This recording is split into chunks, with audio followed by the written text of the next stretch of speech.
Good afternoon. It is Sunday. I must start once again with an apology. I am feeling slightly irked and put out. As you know, I have been doing quite a few of these streams, and well, there's one heck of a lot more to go. And I have been posting them on Facebook as notes to say, hi, this is in today's stream we did this, here's a link you can go and view it on YouTube or Twitch VOD, right?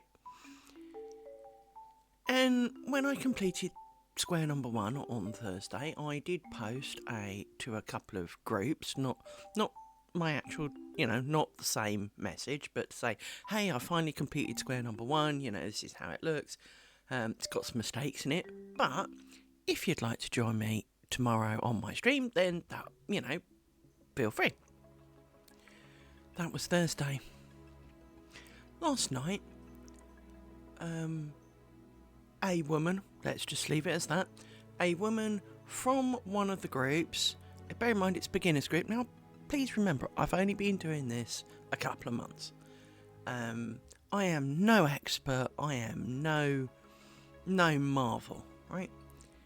And I posted it in a couple of the beginners groups because, I'm kind of proud of my square. It looks pretty cool. After all, I designed it, I've made it. I've got to make a load more, but, it's exactly what I wanted it to be. She rejected my post on the grounds of the stream clashing with their Zoom meeting. I'm sorry, I didn't mention a time. Plus, the Twitch stream that I mentioned was Friday. Your Zoom meeting is Sunday. Hardly much of a clash, that now, is it? And so it's been bugging me. Because they cited the rule of no sales. How's it about sales? And this is where the autistic brain cells do get slightly over irate because, well, it's not sales. So you're lying. It's how it's feeling. Is my brain's first reaction. And it's so unnecessary that they feel threatened. Bear in mind, they've been doing the Zoom meetings for, as far as I can tell, for at least a year, right? If they are threatened by one old fart making some squares, I think the problem's your end, love. So it's bugged me because, I felt that they were being unnecessarily accusatory, because obviously if they'd done their job as a moderator within a reasonable time span, which is basically within a few hours, i.e. the same day. Now bear in mind, I moderate a number of Facebook groups and I'm pretty much on that stuff within an hour. And they have a number of moderators. I often moderate some of these groups by myself. So if I can pull that off, I kind of expect others to at least try. Not, kind of almost 3 days later, and then object on the grounds that they have assumed that my stream would clash. So I've got a feeling their Zoom meeting starts in 15 minutes, which is exactly why I chose to stream now, because, well, I have no intention of going. So, clearly not. I've also left the group because, much as I would have appreciated input from some of the people in it, if they are that threatened by me and that clicky about it, I just don't need that in my life. So, here I am, feeling slightly put out and unwelcomed, and it's all very unnecessary for beginners to be ostracised on the simple grounds of, it would be almost like refusing to post your post because your lace was prettier than theirs. I mean, get over yourself. It's a group. And other people post stuff of sales, and that's fine. So, yeah, it just feels petty and personal. So, I do feel slightly put out today, and I'm not quite myself. That's part of the reason why. So, let's get down to doing the fun bit. Now, there is I vaguely mentioned on stream yesterday, I have a out of stream project. Now, this is not too surprisingly, because as we know, I was originally going to do a little bit of something between the squares to try and, calm the brain cells from going, didn't we just do that? Kind of issues. And I did 88 stitches of what is arguably my first ever cross-stitch pattern. Technically, I did one bookmark. It was a bit like my lace stuff, really. I did one bookmark age 7. I even remember which class I was in at school. My mother came in and we got given kind of strips of stuff. And I remember, please do not ask me how I remember some of this crap, because I just do. The bookmark I made had pink and green crosses on it, and I remember that the border crosses, so kind of making not the edge, because we did blanket stitch around the edge, but making like a rectangle of stitches to denote the bookmark content. 11 stitches top to bottom, so these stitches were like visible from space. The piece I'm making, 25 stitches per inch. It's 8 centimetres wide, tiny. So blindness and insanity are likely. I didn't read quite how small these stitches were, because the pictures are on the front. Well, they looked, I don't know, couple of millimetres wide. I mean, you could see the crosses. The truth of the matter is you can't really see the crosses. They are just infinitely small. And in fact, I possibly can share the tininess of stitches. Hang on, let's see if I can sort that out. Because, of course, I do have a picture. So, let me go find. So, there's the picture. Let me come back here. Go there. There we go. So, as a reminder, that square is 8 centimetres wide. What looks like a smudge. I mean, I drew around it with a pencil so that I could, have a bit of a gauge, and then I marked off the centimetres in it, and it is actually 81 stitches wide, not 80, which is why the last one seems to go over the line on the right. So, but if you look, there's like, the bottom line looks a little blurry. That is the 81 stitches. Well, there's a couple of, there's 4 missing in the middle, but which are deliberate. But how tiny are those stitches? I mean, seriously, you almost couldn't make them smaller. I'm sure it's going to look very pretty when I'm done, but right now, I have a horrible feeling that my sanity will have departed the building before we go.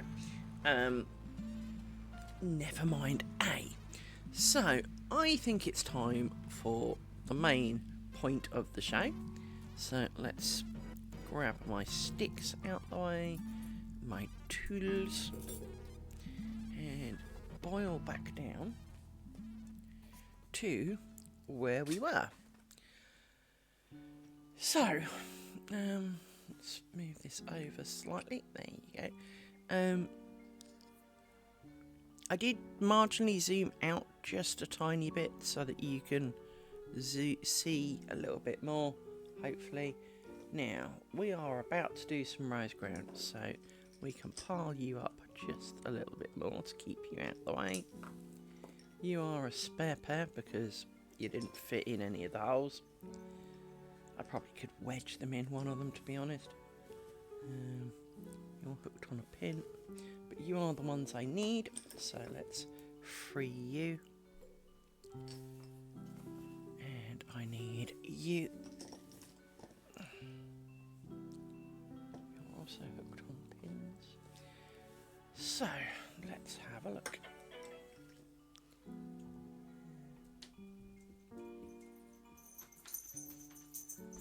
I've forgotten what that was about, actually.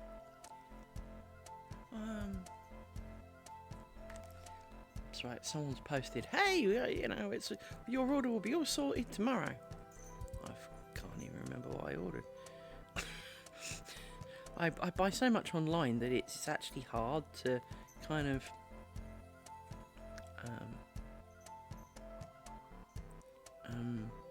I won't say keep track, but by the time, you know, I know I ordered it a couple of days ago, so it's not like I did it an hour ago or something, and so it becomes much easier to forget what exactly the item was, and it's not that you know you don't want it or that you're buying unnecessary stuff. Oh, it's the Q snap. That's what it was, right? For the cross stitch. So we need 2 of you. You 2 can go over there. And I think now the question is do we work this way or do we work this way? I've got a lot of loose bobbins to the right. Let's go down the bobbins to the right. So let's do this thing. And you've come loose, of course, because that's just annoying. So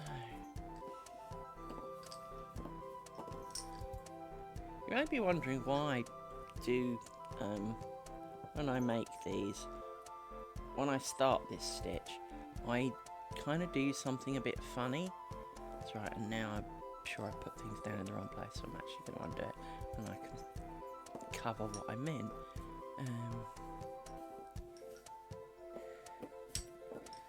Hello, Rory. Yes, you burp in my face. I feel so much better. So you may wonder why I go, instead of going cross and twist, I do twist and cross.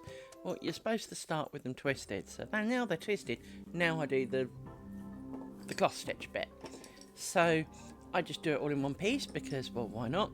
And so that's why that goes, why there seems to be an extra bit when I do that. As I say, it's not like I don't forget. Rory, I can... Yes, I fed you and I love you dearly. Why don't you lie down? Lie down. I've literally done one stitch. Yes. I've done one whole stitch. And there is Doggers Interrupters. Yes. Amy, really not helping, sweetheart. I love you both. That's why I fed you. Because you have been fed. Really? Really? This is helpful, is it? Amy, you can't get in my lap anymore because there is no more lap to be in.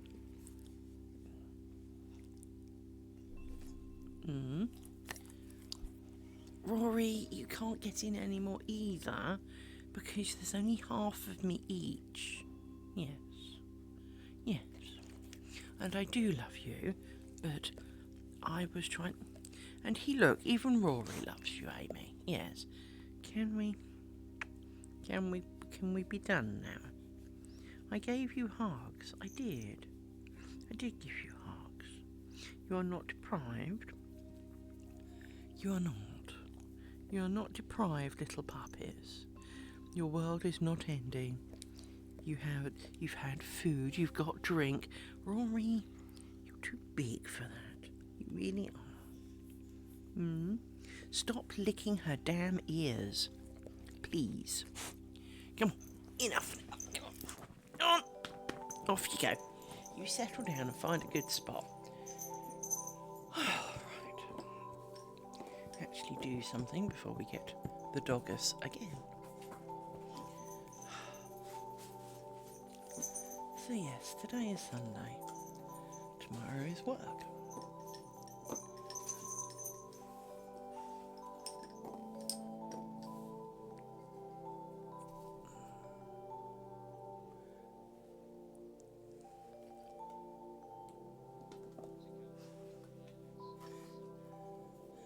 Hey Nautical, you missed my little interest bill. I'm feeling a little bit down today.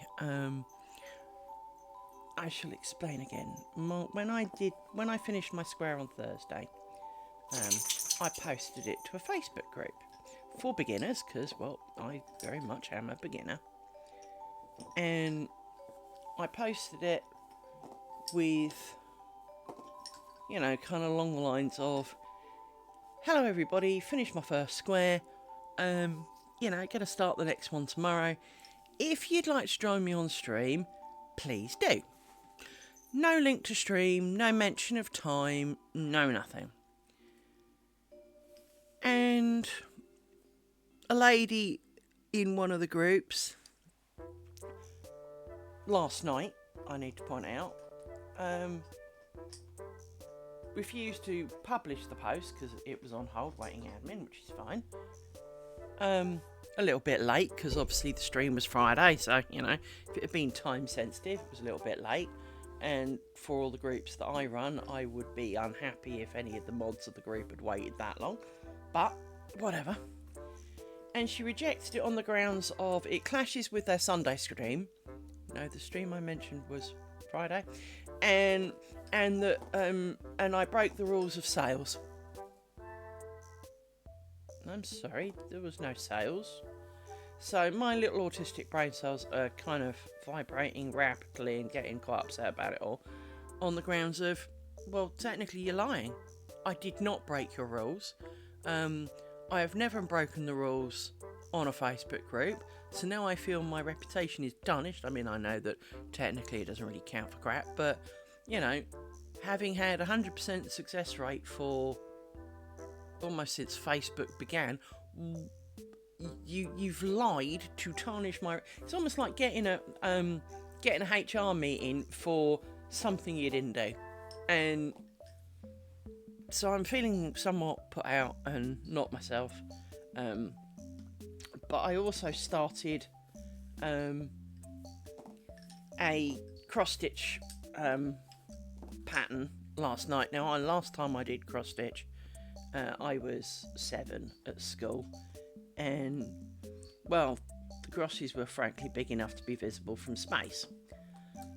So, this one is a little bit of a shock to the system, because it's on 25 count thread, so that's 25 stitches an inch. And well, it's tiny as and my brain cell swears I'm going to go blind from trying, but I did a bunch of that last night, and I won't say I did it. There was frustrations, but nothing that, mainly my own stupidity, of course, but so I have a side project to appease the brain cells a little, which is a good thing. So yes, I'm all right, but I'm feeling a little bit deflated because I was really pleased with myself, and the only thing that my brain cell can come up with is that their stupid Zoom meeting, which I think starts now,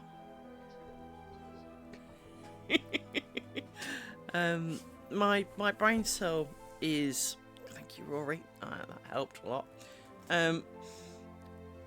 My brain cells can only come up with the excuses that somehow they feel threatened by a beginner lace maker. And,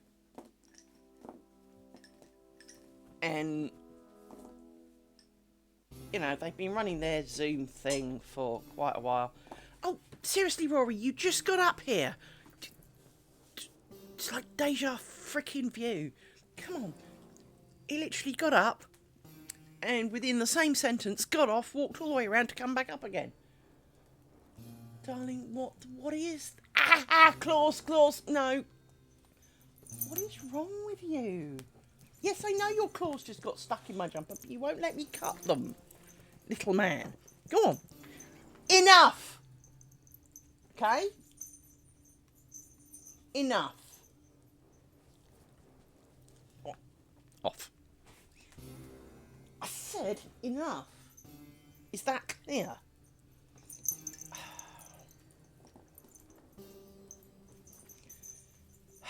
Dogs. So yes, I'm, you know, if you're threatened by a beginner when you have been doing this for a really, really long time and you have teachers and the like in your group, I don't think the problem's entirely my end. Especially as the stream that I had mentioned was actually Friday. So it didn't clash with the one today. But I'm here because, well, I have no intention of going. I've left the group, so I am distinctly not worried about clashing with their precious Zoom meeting. In fact, maybe that is the best time to stream, to give people choices.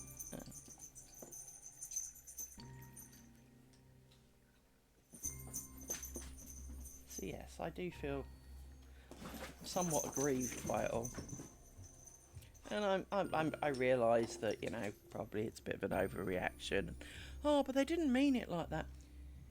You claim I broke rules that I didn't. That's pettiness.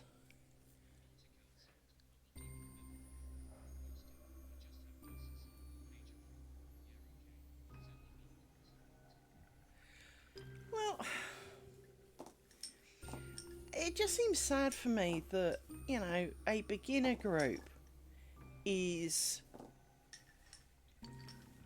so petty that they feel the best course of action is to ostracise someone. You know, surely if you want your craft to be understood or shared, or, you know, for people to feel that they can turn and get help from people, that's the last thing you do. You know, I'm happy to share what little knowledge I have. You know, I don't pretend that I am knowledgeable and, you know, all the rest of it. But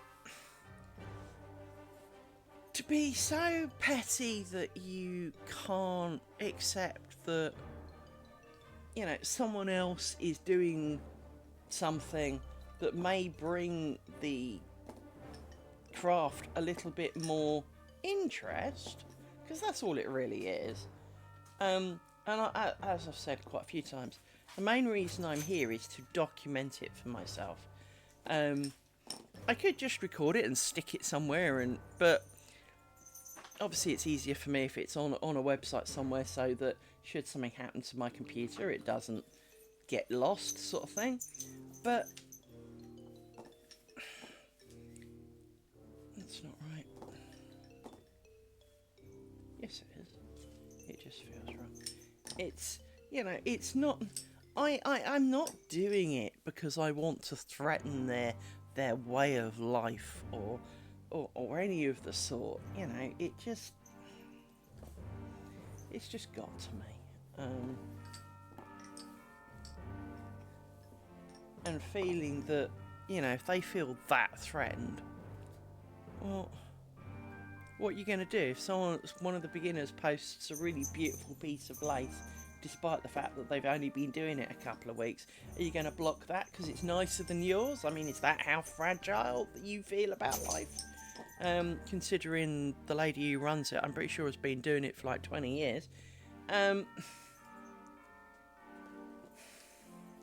If you're that fragile, maybe the internet is not for you. I mean, says the girl who's sitting here being moody about it, but yeah.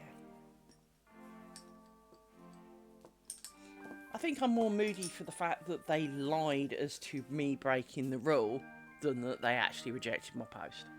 And my brain is very up on getting stuck on that level of technicality.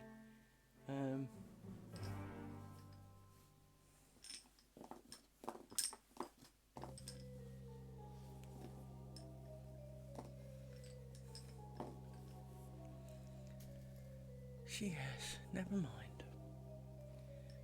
I'm sure it will pass. It's just disappointing.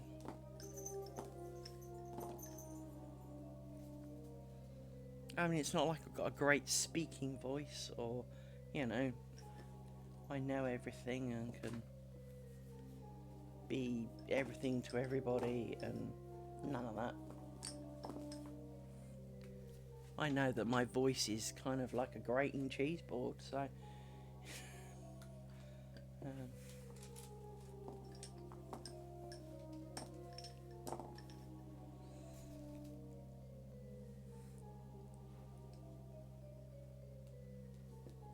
it always puzzles me how, even though I hear my voice differently to most people hear their voice come through their heads. I have to hear the voice come through the air to the outside of my ears.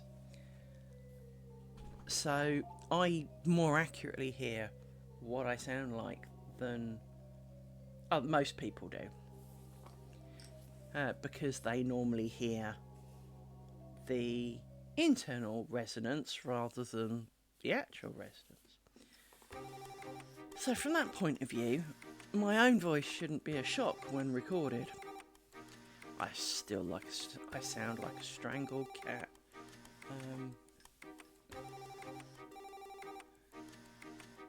So yeah, you know, it's not like I've got one of those great listening voices, and that, you know, people are going to queue just to hear me talk about anything. It's, you know. Oh look, there's some ads in a minute. Never mind.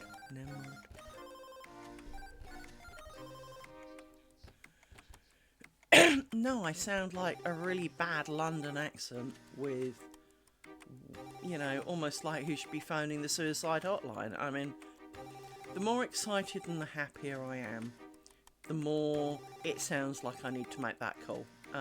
It's something I found out when I was a child, which made me very self-conscious about speaking. After my dad used to phone me when I got home from school to see how my day was. And it was, you know, I really appreciated it, don't get me wrong. But one day I was on the loo or something, so by the time I got to the phone, I picked it up just as the answer phone picked up. So obviously it spoke over me, and I'm going, I almost got out the, "Hi Dad," for it to then kick in and go, "Hello, we're not in at the moment."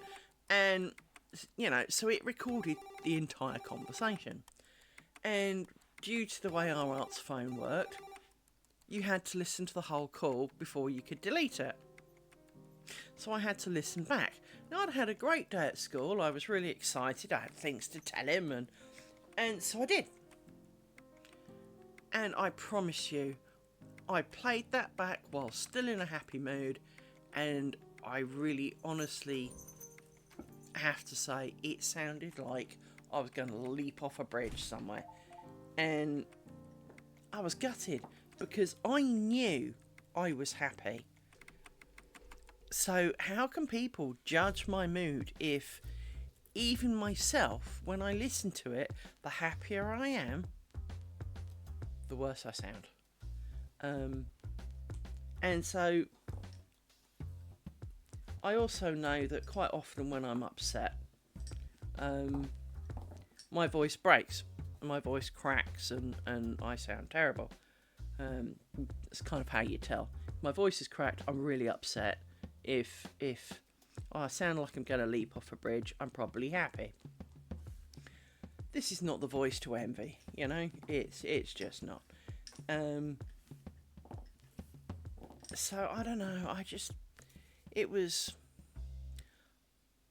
like everything, it was just unnecessary, and, you know, I'm aware that my voice can betray me, so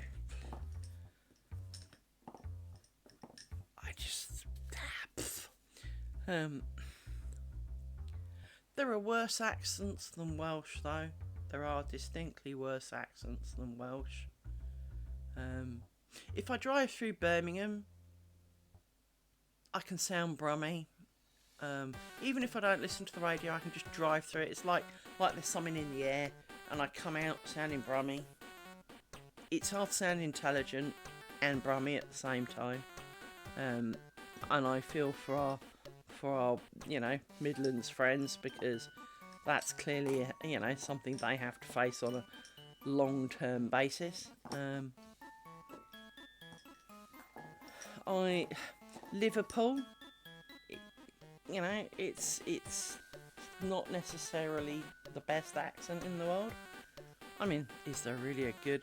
I think the biggest problem is that everyone assumes. Oh, ads are starting. Everyone assumes BBC English is the right one.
Welcome back, everybody.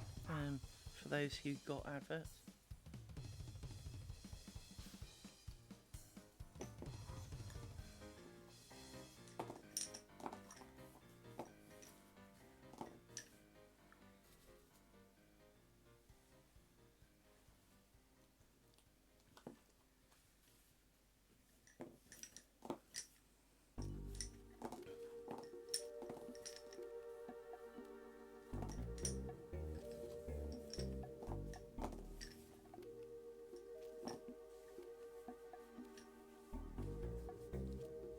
Later on, I may show you my actual piece of cross stitchy rather than a picture, but I haven't done any more, so it looks the same, to be honest. And I am definitely no cross stitch master. I think one of the things that doesn't help, certainly in the picture, is the fact that the core colour is this pale, kind of dusty, lilac-y kind of colour. And so It's really hard to see. I'd almost think, in some ways, it would be nicer if it had been black and white. From a making it perspective.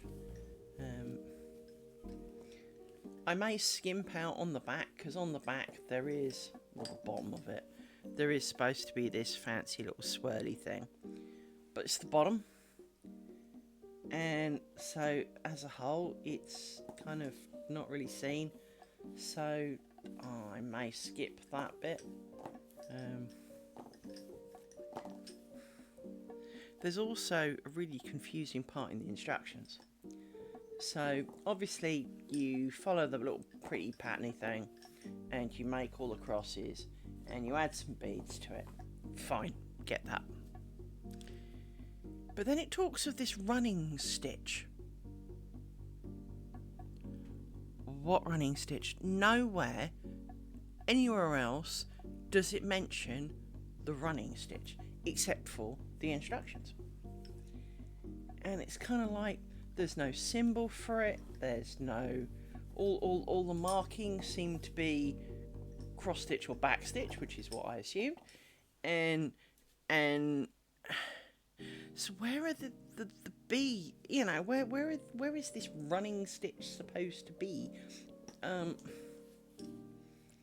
I'm a little confused by that, but I probably got a while before I need to worry about it, because, well, much like this, at 25 count cross stitchy thing, I don't think it's going to grow that fast. I mean, it took 3 odd hours for the yesterday's stream to upload to YouTube, thanks to my dog crap internet.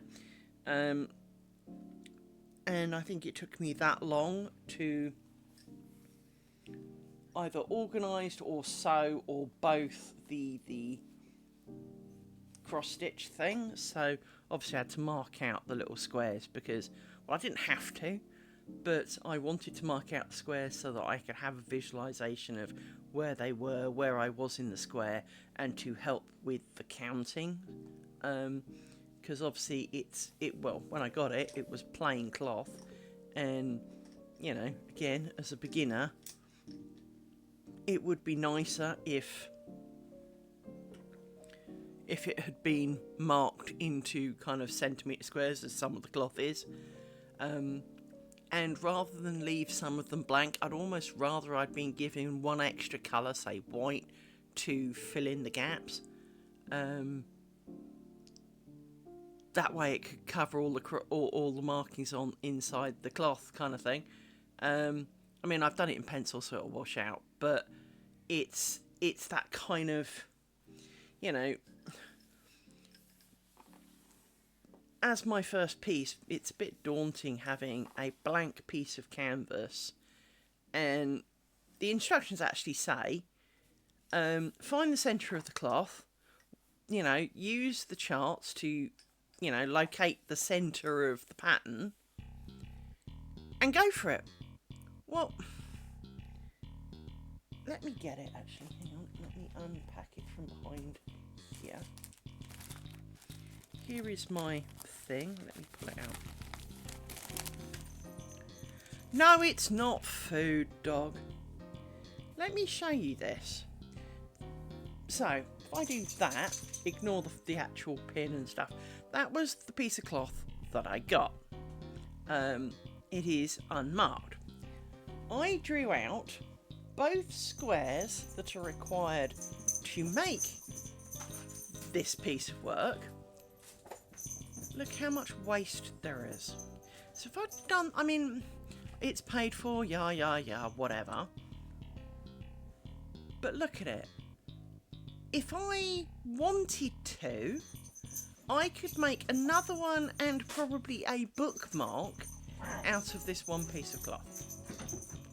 But if I'd started in the middle, bear in mind they only ask you to make a 1 centimetre gap, which this is 2 centimetres.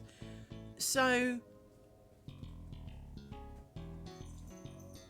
you know, if you move 2 centimetres this way, another 8 centimetres is about here, well, then there's enough room for a perfectly good bookmark on the other end.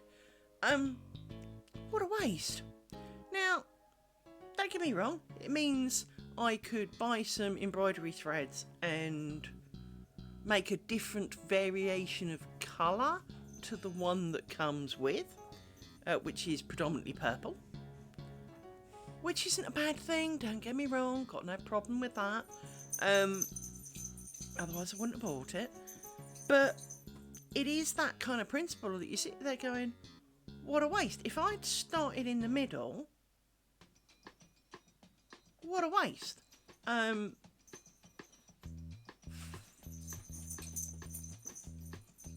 No idea. I call it canvas, because it is very much like painting canvas. Not that I'm a painter either, but it is very much like that. I do know that some fabrics for cross stitch are called Ada fabric. I believe this has got a stupid name for it. Hang on, it's called the kit. It says the kit contains a coloured chart, which it does. Hang on, let me pull out all the bits and I'll show you what you get. My dogs are going nuts. So you get this wafer thin bit of fluff that goes in the middle. You get some beads to decorate it with. You get the... Ignore this one at the bottom because that's me cutting a length of this off that kind of did that. So you get 6 different colours of threads with this one. And then you get this, which, well, here are the instructions. So you can read those if you so desire. I can zoom in a bit if you really, really want. Hang on. Let's do that just for your own laughability. Move it up a little bit so that you can see it a little more clearly. It doesn't help that it's not flat, of course. There you go, let's do that. So, these are the instructions. For God's sake, dogs, will you just not? So, they talk about things and they use letters for things. Yeah, I mean, canvas is a kind of good word for it, but it also, in the actual, on the pretty little kind of thing it comes wrapped in, it says the kit contains a colour chart, which is this, a 25 count coloured Zygarde Laguna fabric. I have no idea what that actually means, because, well, okay, it's slightly yellow, but it's not like it's multicoloured. It's not like my Winnie the Pooh one I was going to do, where it's printed on it. The actual pattern was printed on it so that you can work over the top. You don't have to manually count everything. It says anchor stranded cotton, 5 colours, metallic thread on an organiser card, beads, 2 kinds. Actually, technically, I think there's 3. Glass beads, 1 kind. There's still beads, darling. That makes 3. Filling and 2 needles. Well, I didn't get 2 needles. I only got 1. Not worried by that. I assume 1 was for beading, but for some reason I've definitely only got 1 needle. So, because I have made sure to keep very close attention to what I have, and there's definitely no needle in here, so there's no... Oh, there is one. Sorry, begging its pardon, there is a needle in here. I missed it because it is frankly impossible to see. It's nearly as thin as these stupid pins, so there is... I didn't notice that before. Look at how that reads. Packer number, I think it's LT2, but it looks like Liz. How cool's that? But this is the pattern. So if I fold this out, this is huge. Hang on. This pattern is a huge piece of paper. Let me zoom out a bit. Hang on. It's a huge piece of paper for an 8 centimetre square. So each of these squares represents 8 centimetres. And it's got all these bits down the bottom here of this colour is this colour's that. So the colours do not represent necessarily the colour on the actual chart. It's close though, to be honest. So light green with a U on it is light green. Dark green with a circle is dark green. That's grey, but it's kind of lilac. That's pinkier. Well, that's kind of pinkier. That's purple. That's purple. And the 6, despite being blue, is gold. It's close enough. So from that point of view, I have done this very, very first line here and the 2 bits of purple at the bottom. And if I turn this round, there you go. But that's how big that is going to end up. It's tiny. But it mentions this thing here where it's you probably can't see because it's behind the chat actually. Let me move it out from under the chat. Move this out of the way. So it mentions here this running stitch as T7. None of these have anything to do with T7. The only mention of T7 is here, and it says the running stitch should be made in 2 steps, first one direction and then the opposite. T7.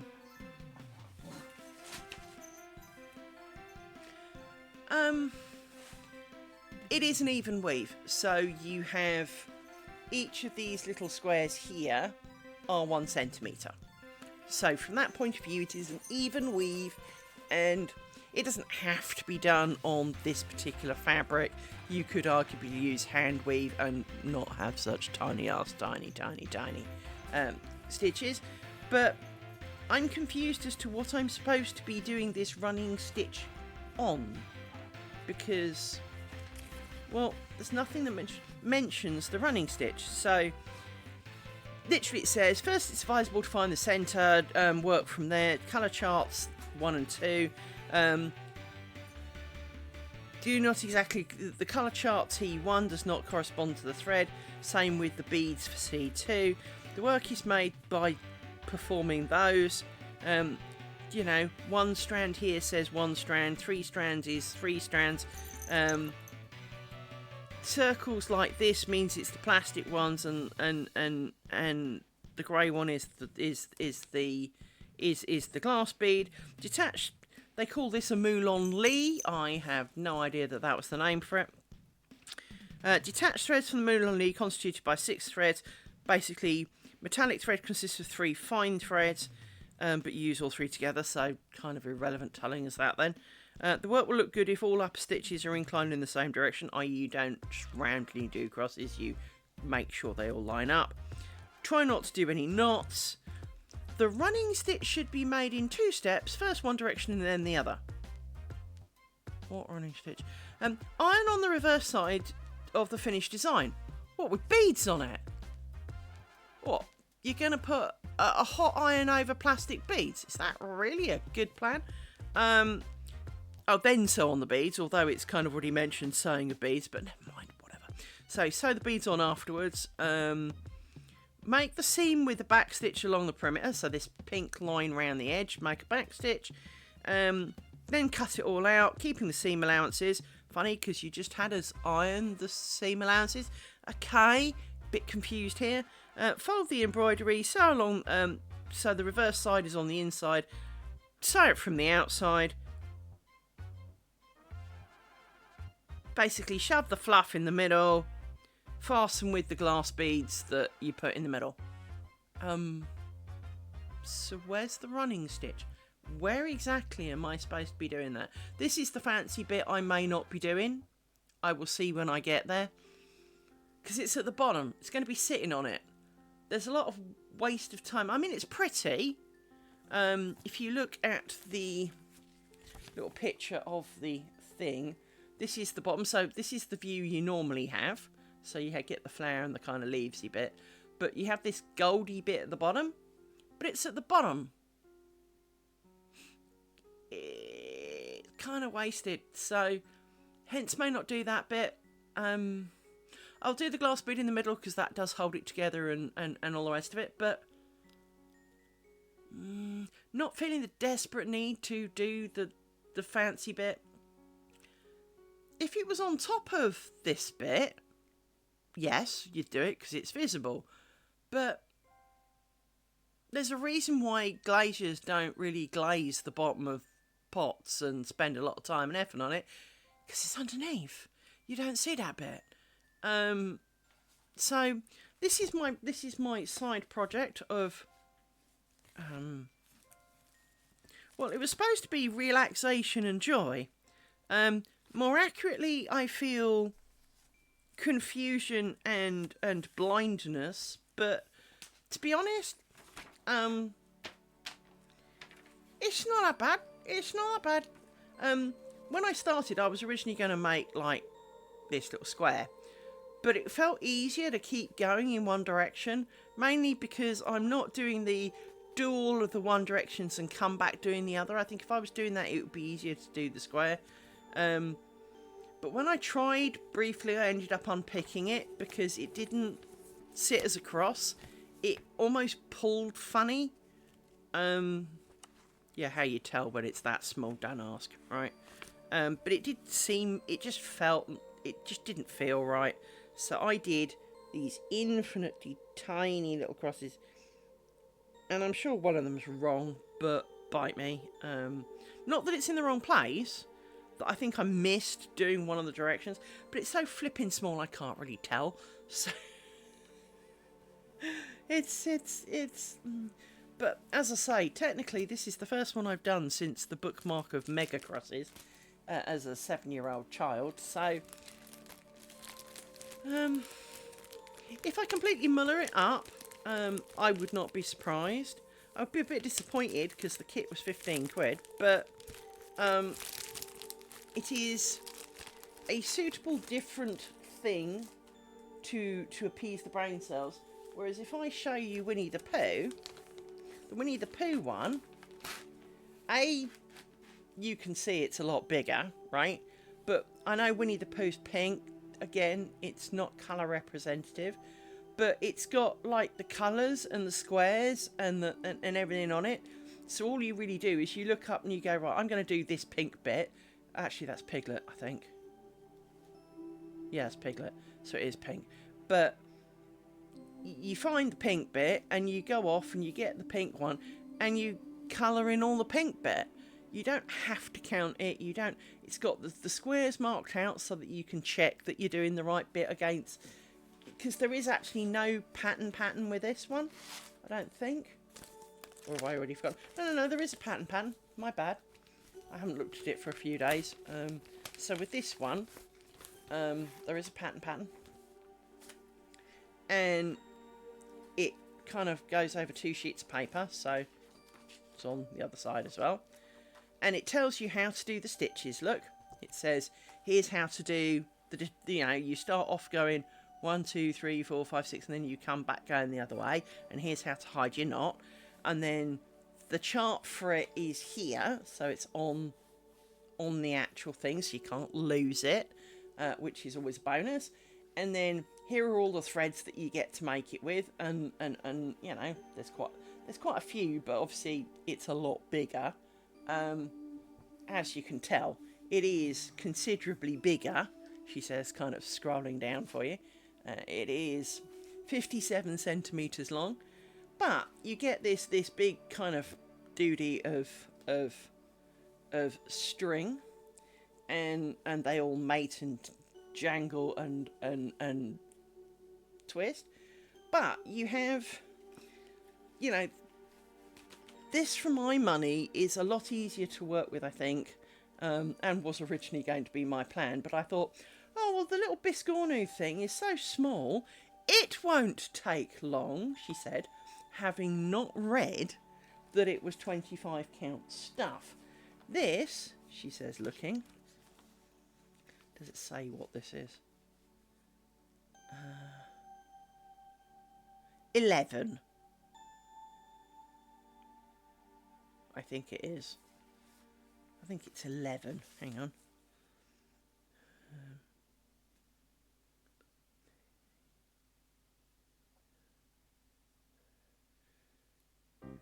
Yeah, I'm going to go that this is the 11 count one. So, slight difference. You know, colossally huge difference. says wondering where the bag went. Where did I put the bag, dog? The bag was in my hand mere moments ago. What happened to the bag? Have you eaten it? It's not that. Where did the bag go? Oh, the bag's the big plastic stupid thing in front of you, you blind woman. Right. So from a beginner point of view, I think Winnie the Pooh would have been a better start because A, the crosses are not infinitely small. And there's, you know, considerable large areas of non-complicatedness. So that could have been a wiser choice. But hey, you're talking to the girl who decided to make a net curtain out of bobbin lace. So it's when it's wise part of that discussion, really. So I don't know. I'm kind of excited and kind of fearful because, well, as I say, technically that's the first one I've done since I was, you know, first year juniors. So, yeah, I don't have high expectations, I think is the short answer to that. Really, really don't. Now, I actually think I can I disposed of some of those, didn't I? Yes, I did. Good. Right. Chunk you round, chunk you round. I now need some of you. And I need you not to stick with the pins. So I need 4 of you. I think hopefully it's you 4. Like that. Which it is.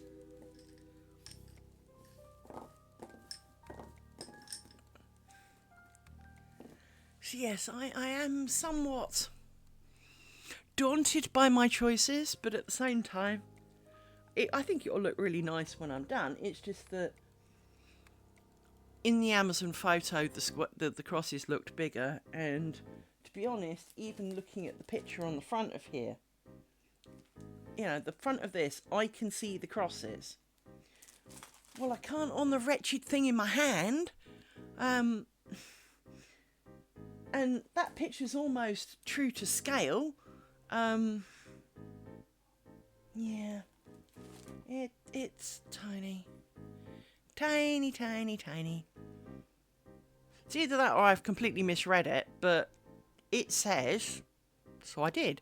It's 25 count. It doesn't say to skip a hole. It just kind of goes, here is things, so I'm going up 1 and down 1. So, No, my luck, I was supposed to make it twice as big. But it doesn't say that, so I didn't.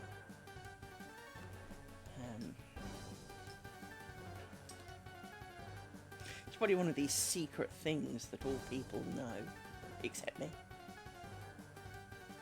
Because I have heard someone did vaguely mention that, oh, if it's a high count, it's usually over 2 or something. It's like, well, but that's not what it says. It doesn't say that. It doesn't mention anywhere to do that. So I assume it is a 1-to-1 basis.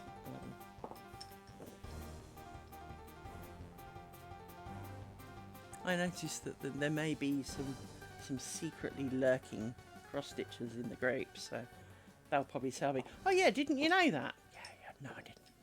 So I'm now doing it infinitely small.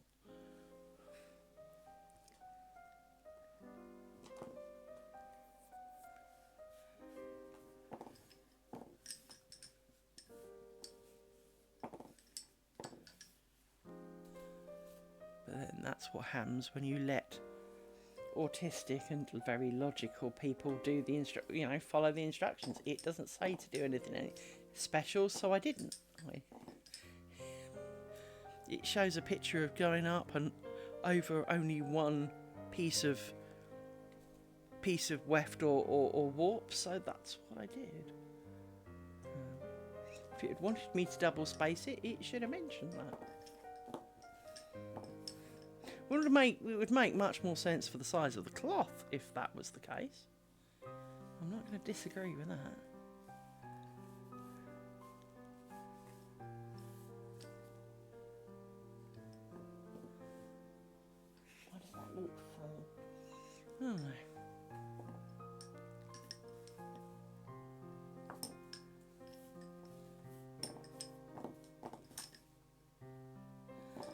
feel that's right somehow.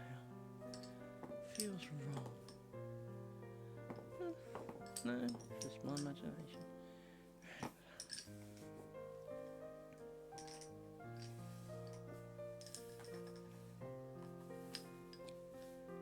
So yes, I'm sure my sanity will be very questionable by the end of all of this.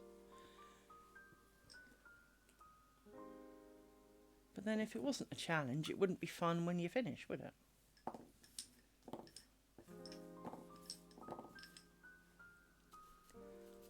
Especially if you look at some of the people who are making some really beautiful pictures with their cross stitch.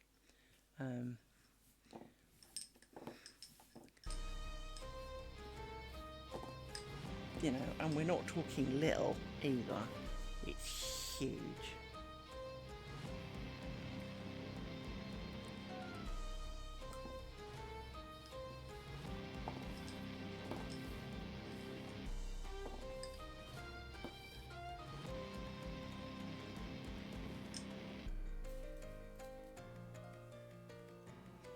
Like everything, until you try it, sometimes you either gain appreciation for what they're doing or actually realise that it's not as bad as it sounds, and that with a bit of practice and a bit of confidence you could probably have done that. You just wouldn't necessarily choose to, as maybe your first project. But no, definitely found respect for these people, because as I say, when I did it when I was 7, I was 7, but of course the crosses were huge. I remember them being bigger than these little squares on my pan. They were colossal. As I say, you know, an army of ants, you know, would have viewed them as an assault course. They were that big. It was, you know, as I say, I think I'm confident that the bookmark, being the height of a normal paperback book, was 11 stitches top to bottom. It's not a lot. To be fair, I think it was a bit like these, in that you did one, kind of skipped a bit, did one, skipped a bit, but that there were only 11. That's big. That's pretty big.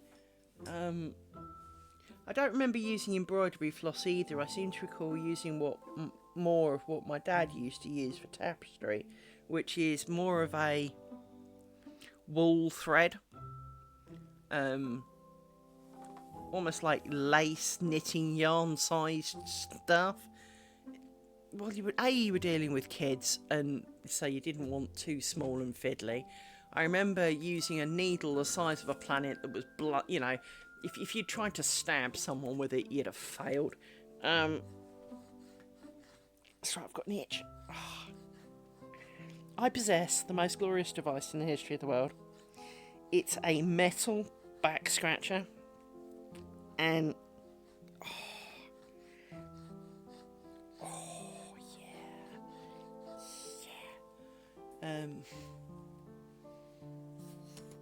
I mean, it's got teeth.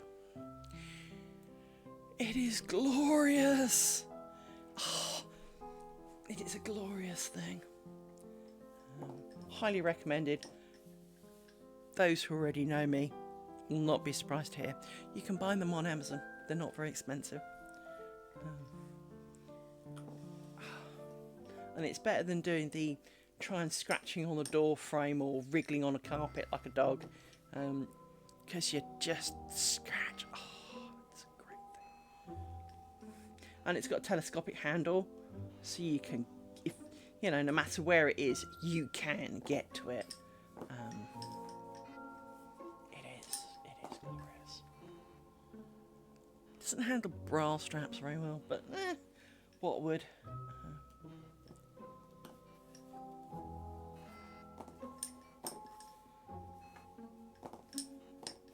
But as itching is a form of torture, if you've got an itch, that will scratch it.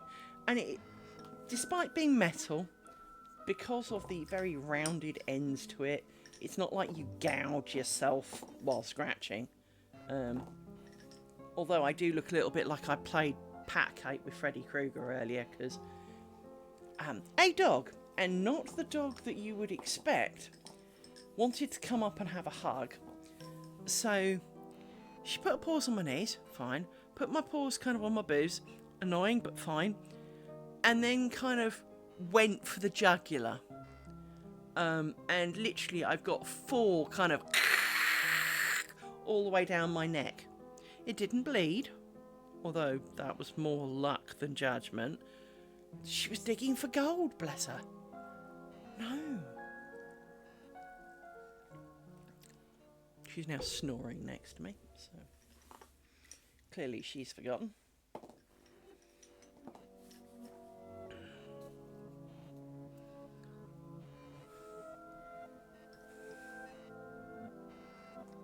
One of the things that, part of the reason I'm trying cross stitch and not doing, say, embroidery, or mind you, embroidery is nearly always bloody flowers. So, I do like the idea of black work or red work, depending on, you know, which kind of style you go for, but it's basically the same shit. I like that idea. I think that some of that is outstanding to look at. But it did dawn on me that it could be really nice to go with some of my weaving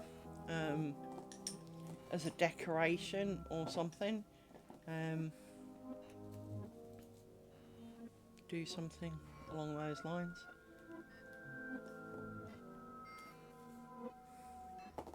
But as I predominantly make tea towels,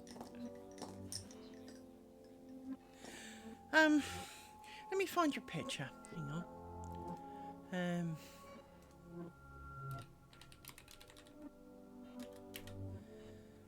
So this here you go. Let me share this. So there are many varieties, but realistically, similar cloth, you do a lot of backstitch making pretty patterns. So that would be my kind of pattern, because it's geometric and not flares. But as you can see, so for example, here is a flowery, hearty one, although the heart looks a little bit elongated for me, but you know, but flay, that one looks a little bit weird. But basically, red work and black work are the same shit, just done in either red or black. This looks quite nice. What's this one? See, while that's got a flower in the middle, you see, that would make quite a nice biscornu-y type thing, because it looks like it could be about, because that almost looks like it could be real sized. You know, something like that, you know, coaster or something. But they do you can get some really complicated-y, huge-y kind of, I mean, let's have a quick look at this one. That one's a lot more detailed, but it's kind of, it's a cross between kind of like cross-stitch and embroidery. What's that one? See, that's kind of the same thing, but with different thicknesses of threads. If I do, for example, red work is usually very similar. That's a company thing. Let's go to images. So, you know, here you go. Click on the thing in the middle. It's a very similar thing, just red. So from that point of view, it's, you know, if you look at a lot of these things, I mean, this is quite pretty. A little wool. He's pretty. I like him. So yes, it's that kind of thing. That would be quite, you know, that'd be quite nice. That's obviously done on a more normal cloth looking than not. But you know, so that's red work. You know, it's, as I say, it's basically exactly the same shit, just done in red. And so they call it red work instead. Yeah, I think that's kind of one of the things that, you know, we've discussed a little bit between us about how, you know, craft A can be very similar to craft B, even if it's completely different.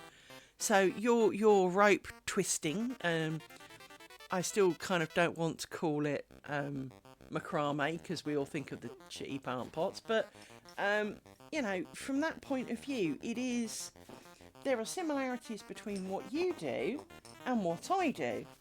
I just have a lot more pins and tiny threads. There is, so cross stitch and the fact that you tend to outline a few things, and with backstitch, well, the backstitch bit is the same as black work stroke red work, to an extent. And so there is all of this kind of crossover bits, and so if you can achieve A, there is a really strong chance you can achieve B, and if you can do A and B, well, C almost inevitably will follow.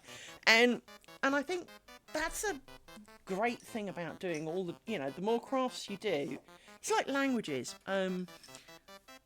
I taught myself to program when I was quite young because I didn't have any choice.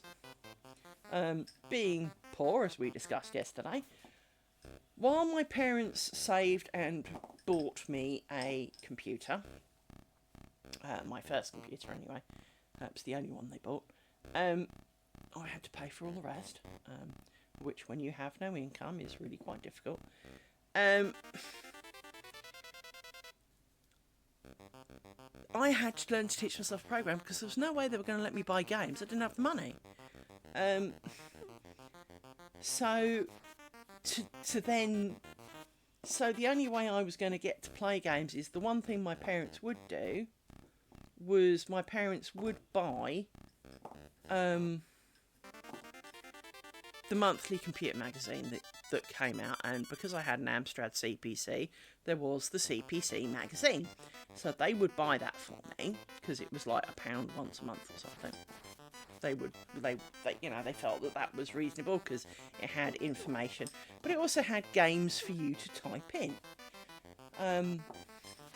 But the manual that came with it, huge tome of a thing. I mean, if you hit someone with that, you'd probably knock them unconscious. It was huge.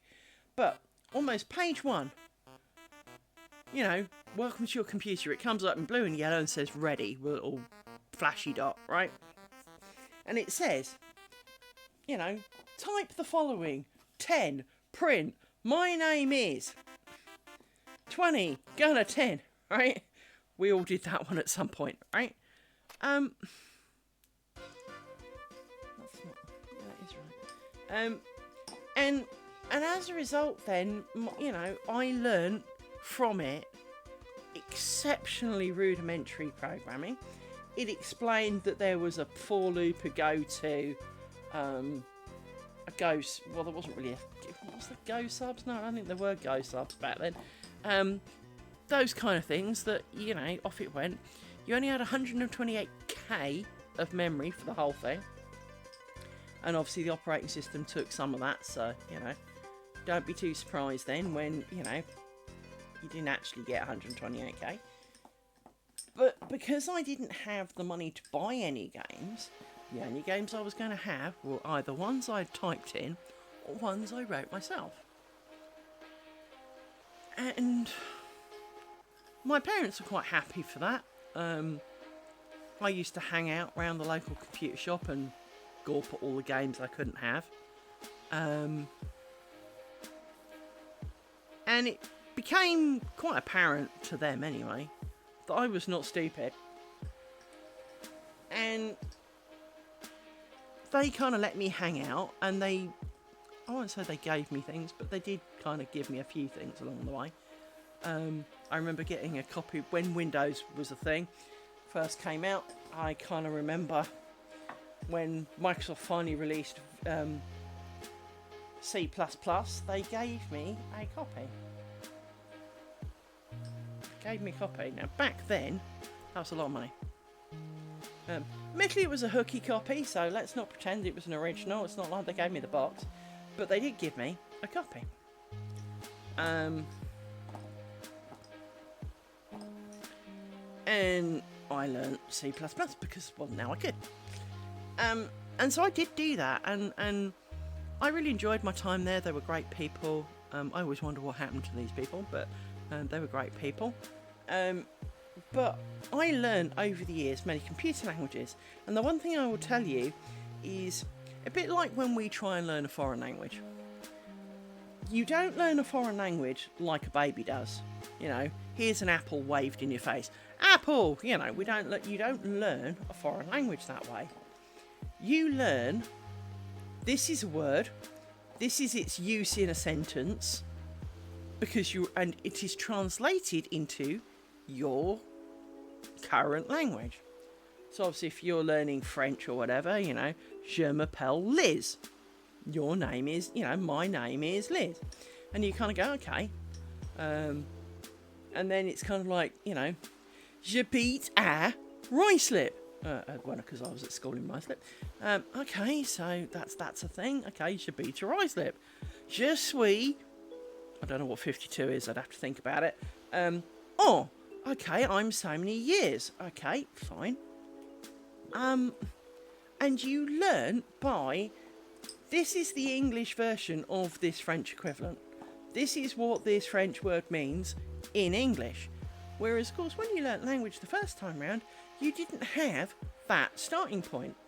And so learning a second language arguably is obviously easier to an extent, because you have a common ground to which to say, what does this mean, and get a response. That you know, mummy, what does this word mean? Well, here is some, you know, stupidly complicated word to spell. It means, I'm trying to think of, facetious. Well, first of all, it was always a surprise to me when that turned out not to start with a V, but thanks for that. Okay, so facetious means it's kind of slightly sarcastic. Okay. But if you don't have a common language, how can you do that? And so programming works the same. Once you've got the way of thinking about breaking down what you want into small enough chunks that you can explain it to a computer using really simple words, it's purely a simple case of logic for that. So, I don't know, I want to print the times table. So I need to enter which times table number I want. Let's call that X. And I want for 12 times to print X times the loop variable and get my result. You know, tradition has that I is currently used because it's an integer for the loop variable. But in my original programming book, it was T. And I stuck with T for many, many years because, well, why not? It's as good a letter as any. So for T equals 1 to 10, you know, print, you know, T times X,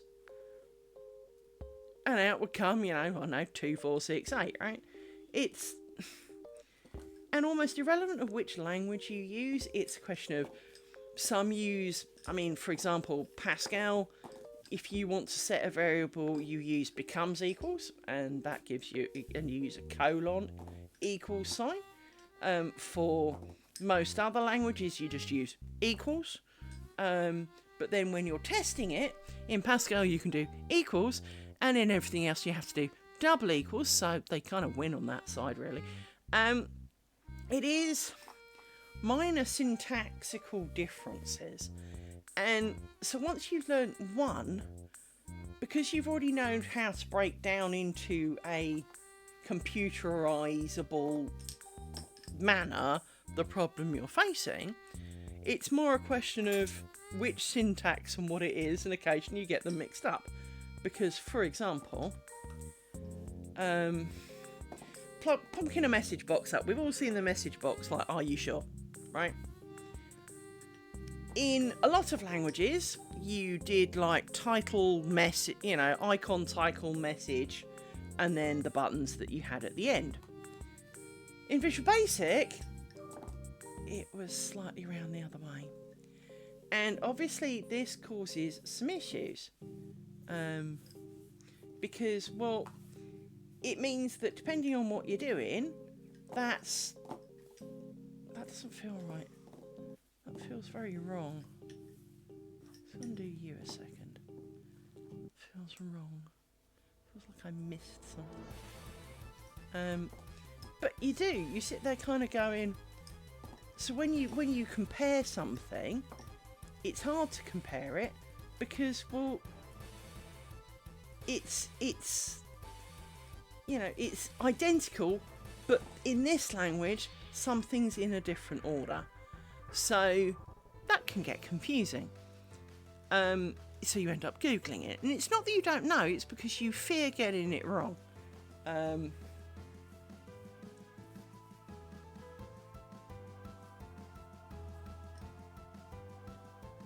that's right. Everything's right.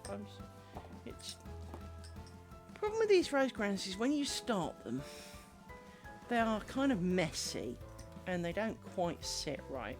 So I do this one, which is the inside one, but it's kind of not snugged up, and even if you do snug up, and then when you do this, it's kind of a mess. And you put the pin in, and it does help sort out the mess, that's quite good.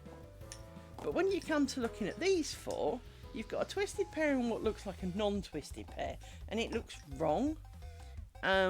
So hence my brain kind of did the, I'm sorry, is that what you want? And it doesn't matter how many of these I've done, because as you know, I've done a few. My brain still occasionally goes, well, I think you've screwed up there. That doesn't look right. And well, it is, so get over it. It never hurts to undo and check. After all, we're trying really hard not to make mistakes. So if your brain thinks that it has, it's worth checking, because it probably has. It just may not be exactly where you thought.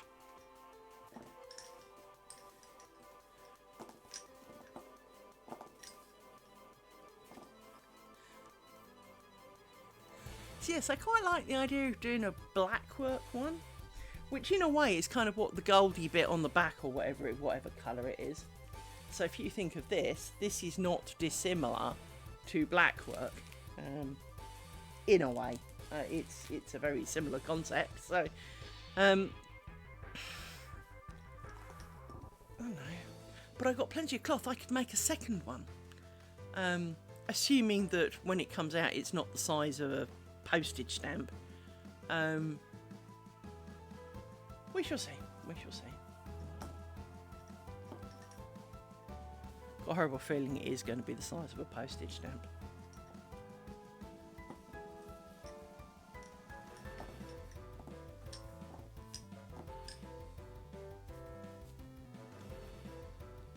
And I was supposed to go over like 2 squares or something.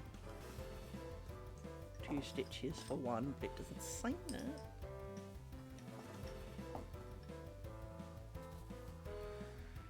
I can always buy another one and make it properly if I do get it wrong.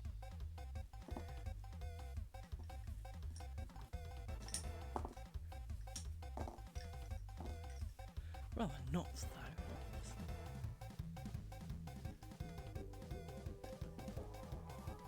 The only other thing that I think would be nice is, while it's provided the colours and said that they're anchor ones, it would be nice if it told you which colour number it was of anchor, so that should you successfully screw up something, you could buy some more cloth, buy some more threads and have another go. That would have been nice, but maybe that's why they didn't do it.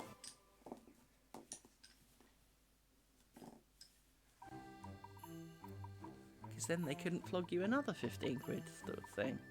You'd still need some beads and things. You'd have to buy a few more things.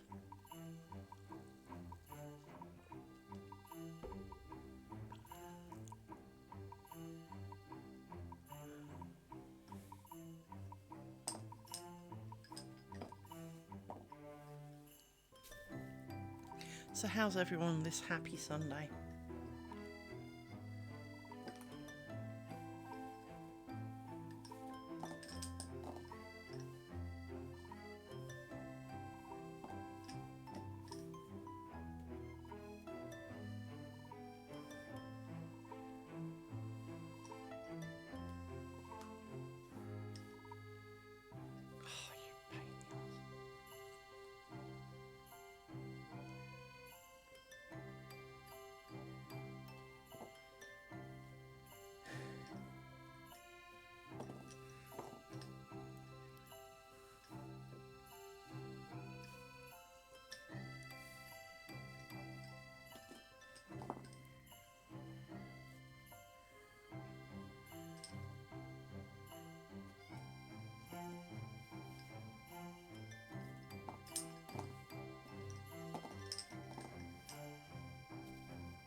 busy.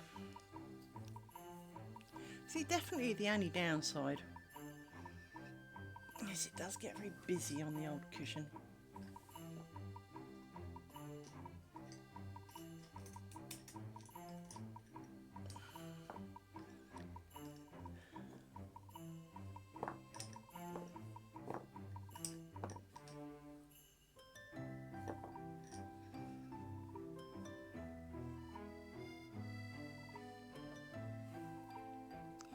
Got ads in a couple of minutes.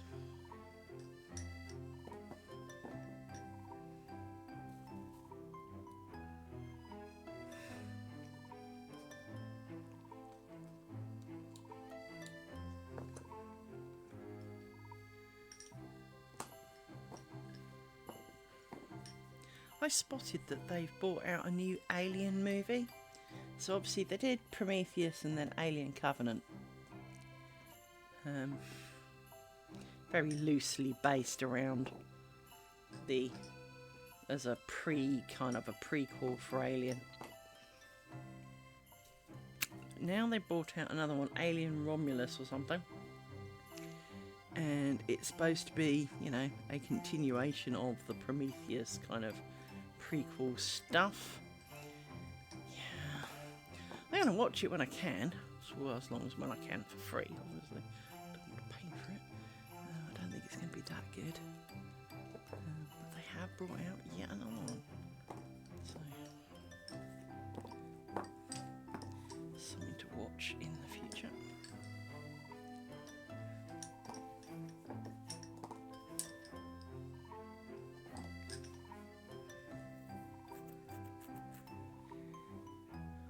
That's going to be an interesting film. I do wish they'd stop making prequels and reimagined, because a lot of them don't need it. Never mind.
Let's turn the heating up a bit today, it was a bit cold.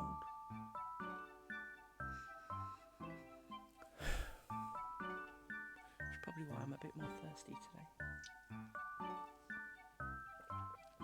Ads imminent.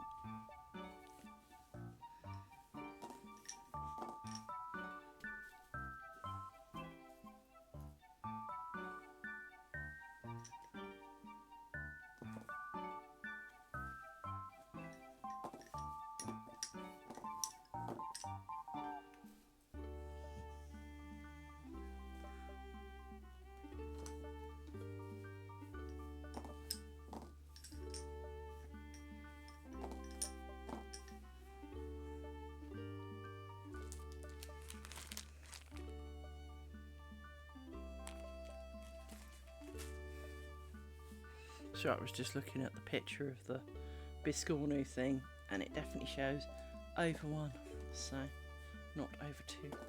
I wasn't dreaming.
last one on this bit. Oh, my toe. My toe has turned slightly infected, which is troubling me. Doesn't help when big fat heavy dog stands on it, like, you know, kind of like 10-ton Tessie in a stiletto kind of stands on it. I swear he could not have put his weight more accurately on the sore part of my toe. It's not that red anymore. It is a lot less red. The infection is dying down. I am caring for it after all. But it still hurts a lot, to the point that if I scrunch my toes, it actually feels like it's two toes that hurt. The toe next to it has no pain whatsoever. I can squeeze it, prod it, poke it, pull it, it's fine. But it feels like the kind of first normal toe, not your big toe. It's also incredibly painful, but it's not, it's just too friendly with my big toe, and obviously shares a bit of the nerve highway. So yes, could be doing without that. But it is getting better.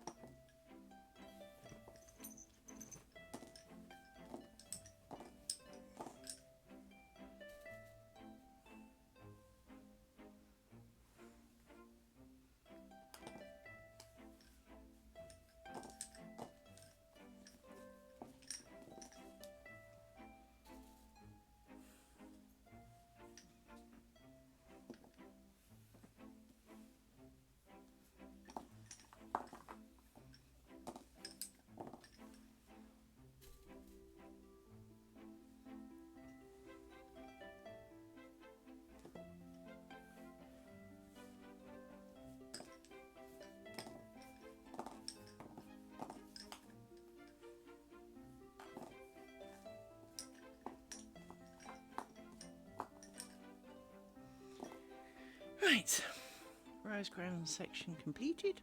Let's pop you down a few little bit with the pins. Time to yank some pins out of the previous rose ground section. Let's make a bit of space for the pot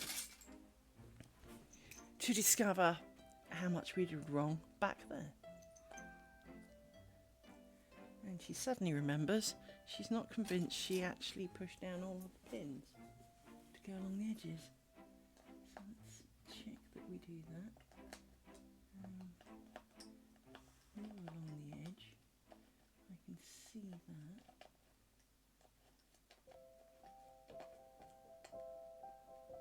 Another bent pin for the collection coming up.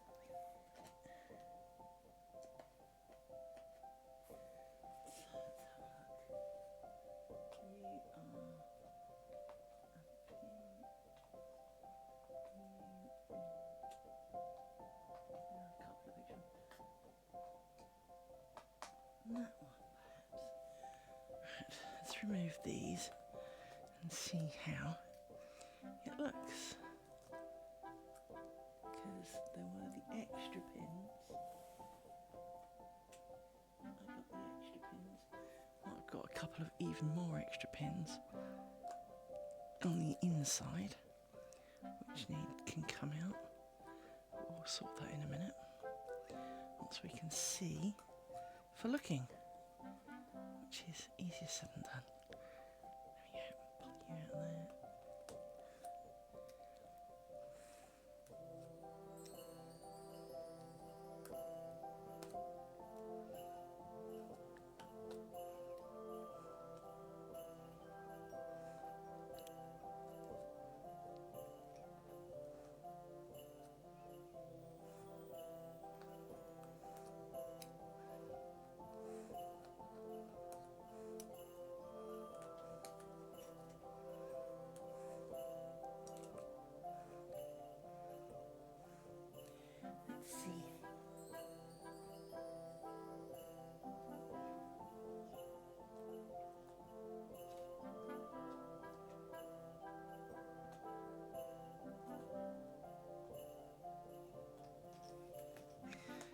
3 extra ones. There you go.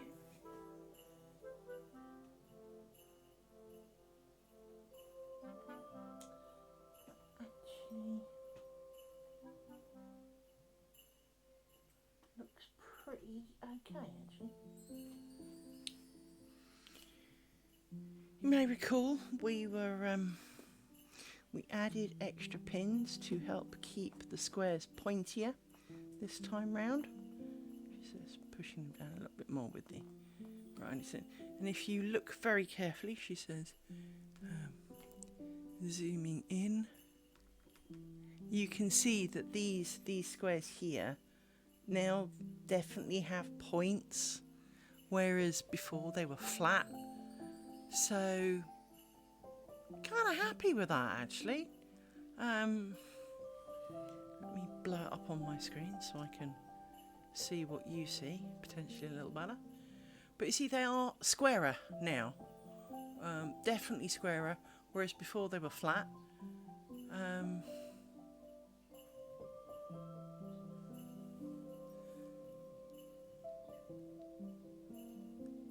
There seems to be an element of funkiness here in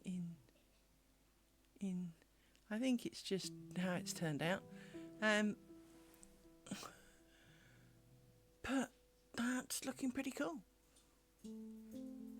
It's looking pretty cool. I see an error. Oh no. And it's all the way back there. Oh no. Oh no. I actually see two. Oh no. We all know how much I don't like finding errors. So let me move this to make sure that... So, error number 1 here. This strand here should not be floating around. Arse is the word for that one. And down here, again, some form of shenanigans going on. Not quite sure if some threads got wrapped around a bobbin and around a pin or something, but clearly some shenanigans is going on down there. These bottom ones have got threads coming in and out of them just to really annoy everybody, so it's hard to tell kind of quite so easily which ones are wrong, because as I said, I've got my thing stuck. Some of them are... There's definitely some kind of shenanigans going on there. But it's so hard to tell with the pins.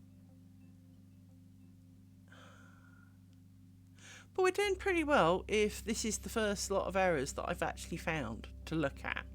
And we've got halfway through the triangle. I'm not going to say I'm happy, because of course we don't want to find issues. But, you know, quickly looking around, I'm not seeing utter disasters, so always a bonus. Don't know how I swear I don't know how some of it happens, because, you know, it's not like it's necessarily hard.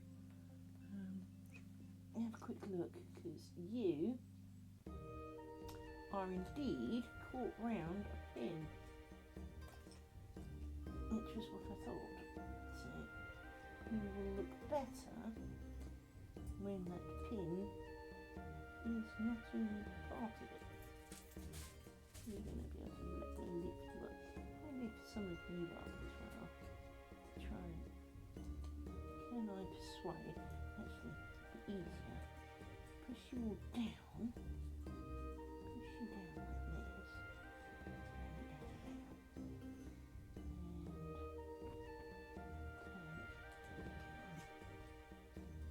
push some of the pins down a little bit so I can get to the one in question. It is this one. Right. This one.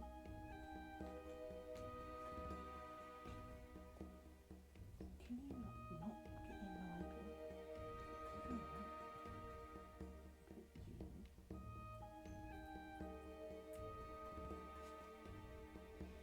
Can you not?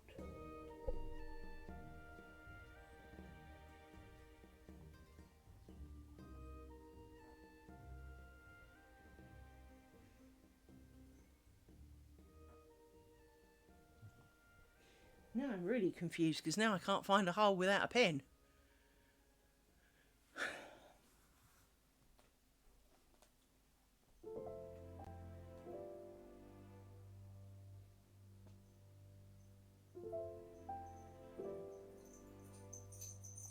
I've got pins. I swear they've all got pins. They've all got pins. So where did this extra pin come from? How the hell? It was back here somewhere. All of the holes have pins. There's a pin in every single one of these. And then it came from here. I think I actually had 2 pins in a hole and the string was caught round one of the pins. Or it was caught round the extra pin. I mean, it's now a bit loose, but I've got a feeling I can tug on something and it will actually cheer up. So let's put the pin back in the pot and feel remarkably confused for a minute. Because I'm sure one of these will be the one to tighten. I just need to shuffle everything around to find out which. It's not going to be any of you after all. It's going to be one of you. Or even... yeah, it's going to be one of you, I think.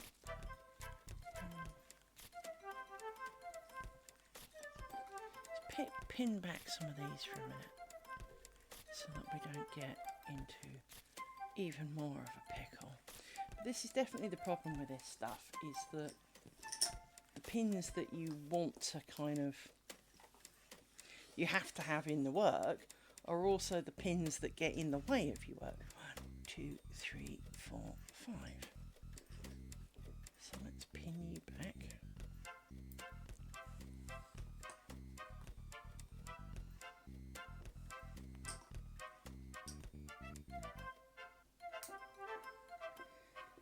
Scoop you round out the way.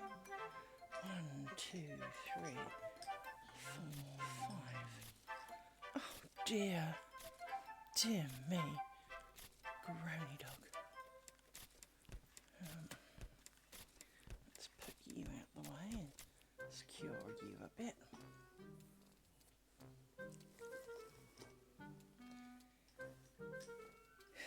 And 2, 3, 4, 5.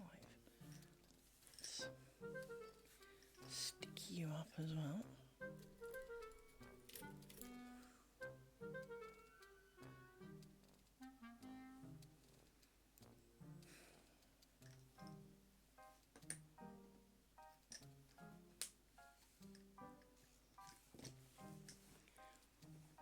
You round out of the way.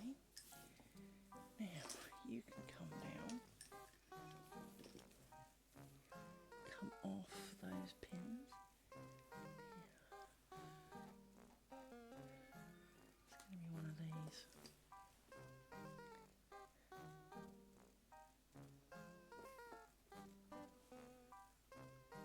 There you go. See that? Well, it was one issue kind of fixed.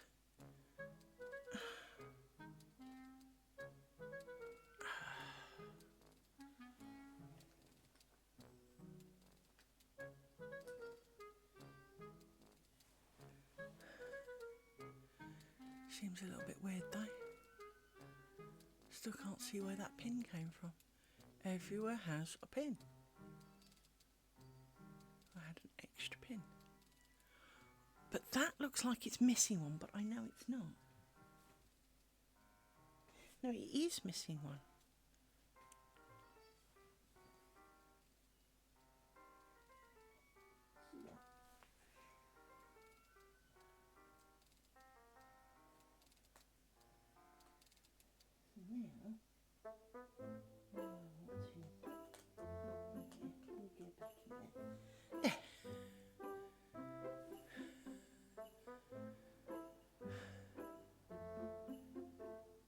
That's fine.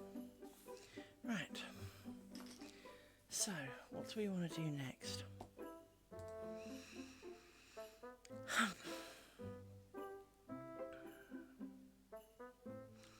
Well, the short answer seems to be make mistakes.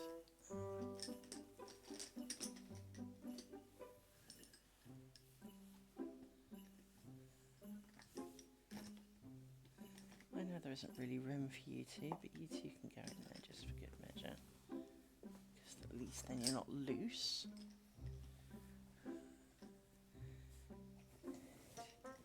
You can come down. Don't need you just yet. You can come down. Don't need you immediately. So that makes you next. And you've just fallen out the stick. And you are all tangled. Congratulations.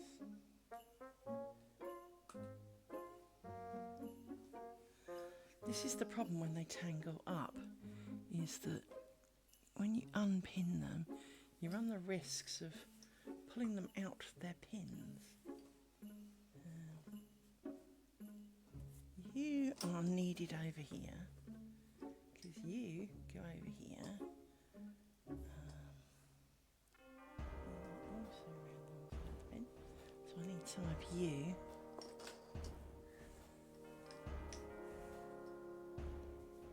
Possibly you, whichever one you are, that's you, isn't it? And I think you. Let's take you out of here. Oh, that feels like the wrong number. 1, 2, 3. Let's take you out for good measure then. Actually, it might be you.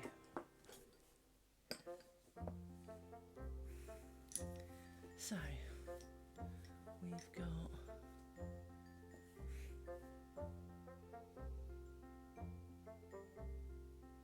Where's the 4? This side of the pin.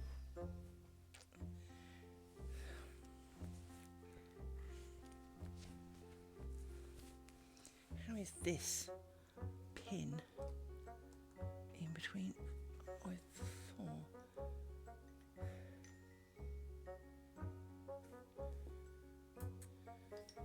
So it's uncross you. You went over under. So you went over under. You went under over.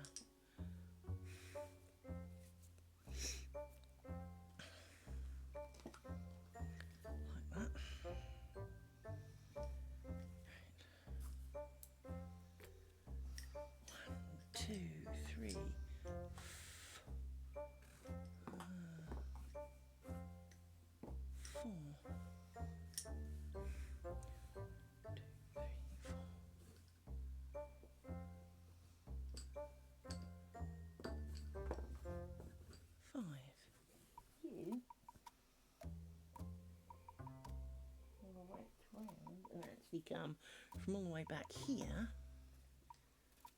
So one of you is potentially unnecessary.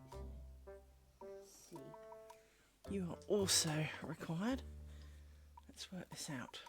Because I'm feeling you should be out. So, because 1, 2, 3, 4, 5. This is correct. So you two can go back in here because we don't need you for now. You were the discarded pair for the corner.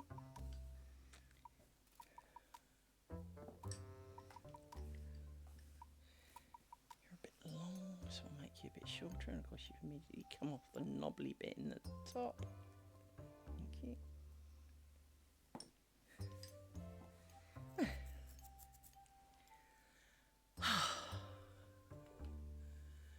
Hard work. Oh, yawn. It's going to be one of those days, I think.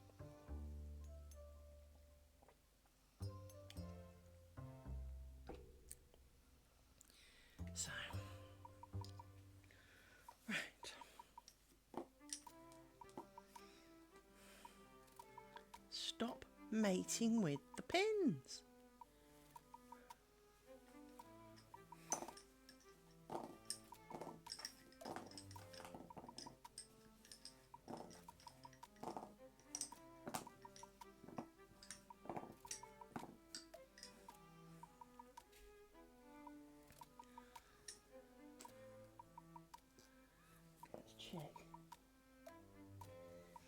discarded you, so that's fine.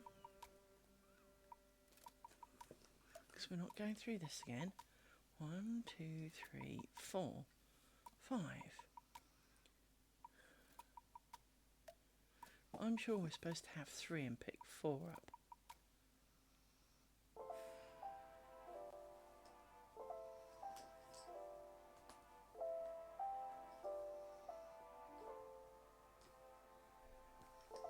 So let's check. If you're discarded here, you meet 1, 2, 3. Well, that works.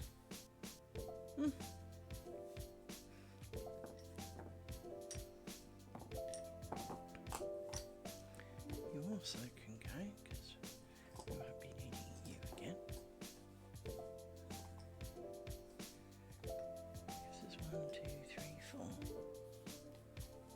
You can all need to be really longer, I think, is part of the problem with you. I could have sworn.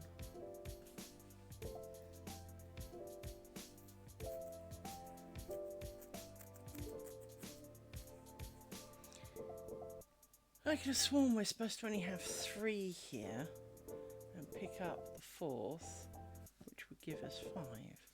Not have 5 pairs and pick up 6.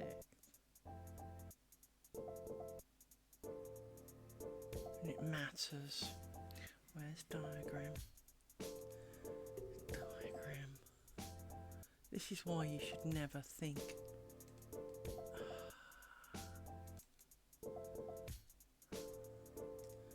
And why does it default to GIMP? Why can't you just open with Paint?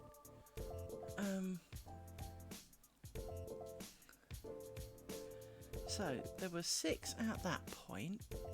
You come to here, but you've discarded 1, so there were 5.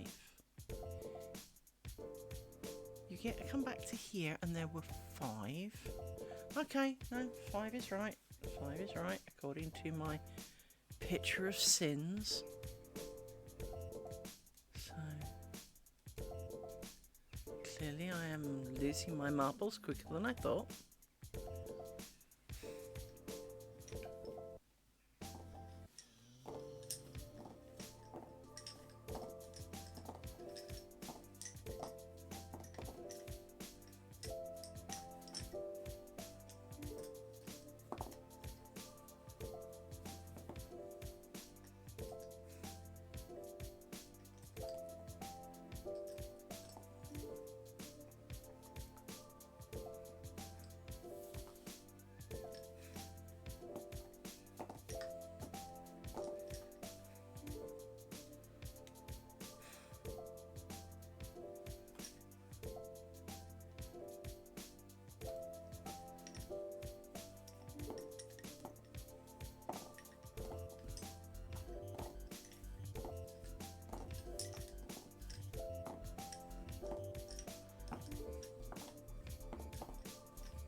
friend, my co-worker, one of his kids is doing photography, and she's just been told she's got homework to complete for tomorrow morning for an 8 o'clock. Well, I don't think any of their classes start at 8, but you know, but they've got to complete homework for first thing tomorrow. I do have a lot of sympathy, I really do, because no one likes to have stuff sprung on you last moment.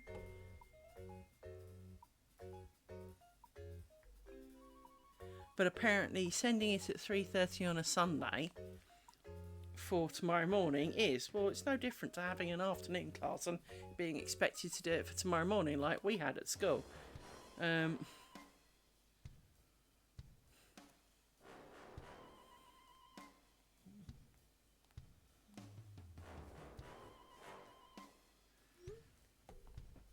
But he's kind of mad because, you know, they've sprung the homework on them for first thing tomorrow. But she's doing a photography class.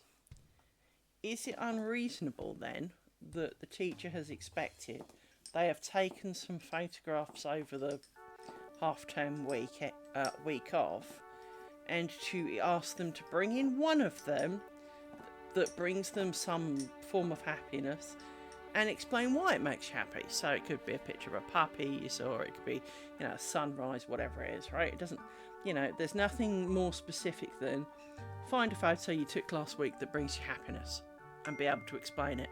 And he's mad, and there's part of me going,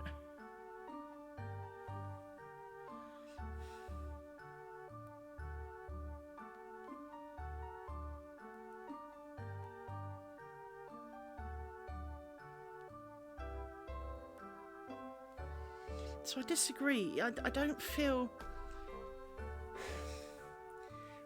it's overly unreasonable. I think it is slightly presumptuous to expect you to have maybe seen it, but as long as you see it, you know, an hour or so before you move in, you go into college, you know, quick take a picture of the neighbour's dog and say that, you know, that you played fetch with it over the weekend. You know, no one said it had to be actually true. Not that I'm encouraging lying, but you know what I mean. All you have to do is have a picture. It's not like you've got to have a collection of 100 pictures that tell a story, or it's smaller work, and it's just explain why it makes you kind of happy. Well, that's not really. I find myself to be harder to be slightly sympathetic on this one.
I mean, I am sympathetic, but not as much as I have been for some of the other stuff. I mean, I had a lot of sympathy for his kid when she was doing her GCSEs. All the way through the course, teacher had said, these are great. And then come actual day, the assessors went, no, they're not.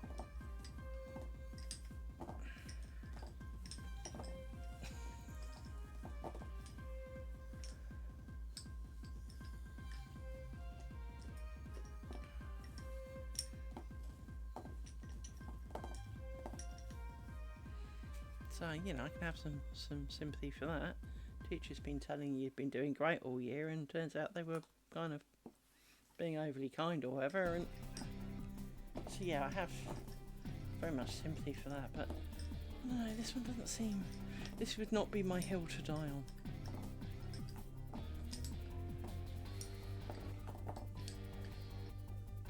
This feels like there's too many bobbins. Really, really does.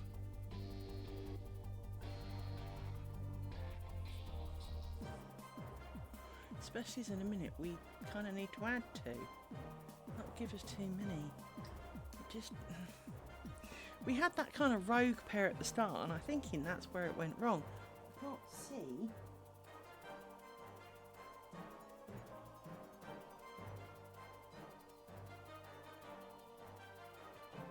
No, that's wrong either.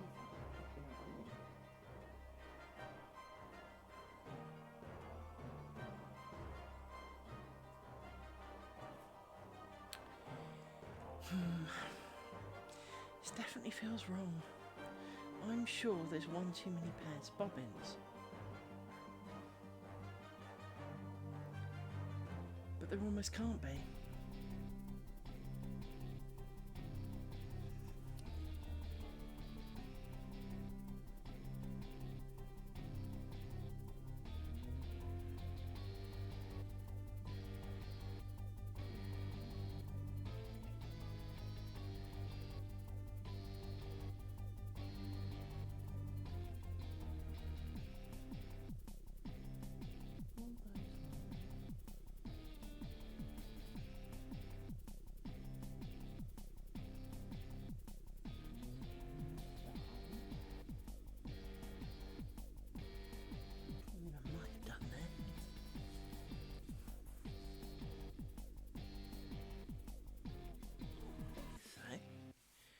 Problem is I can't get close enough to it to actually look,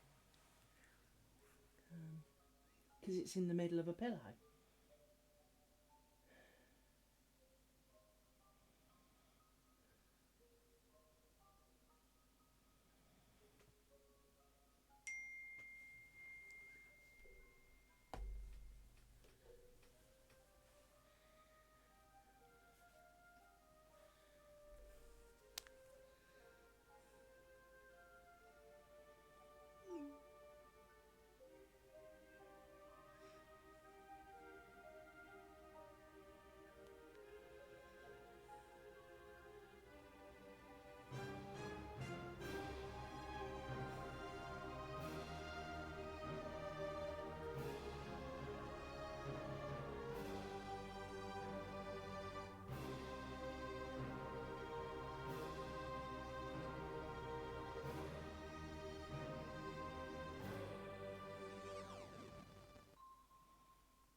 This definitely is feeling wrong, because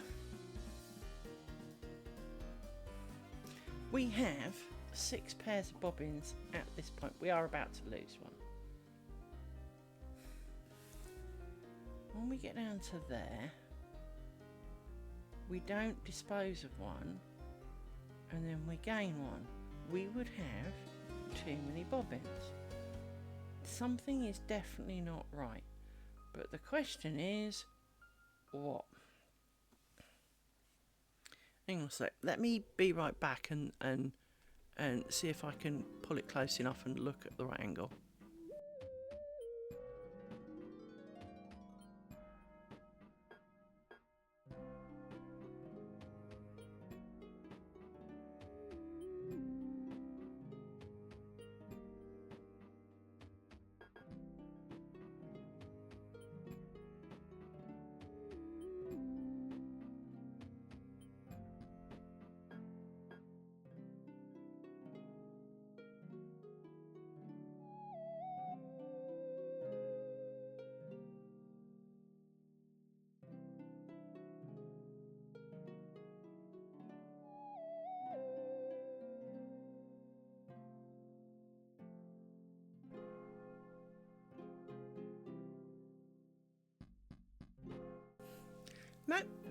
can't see anything.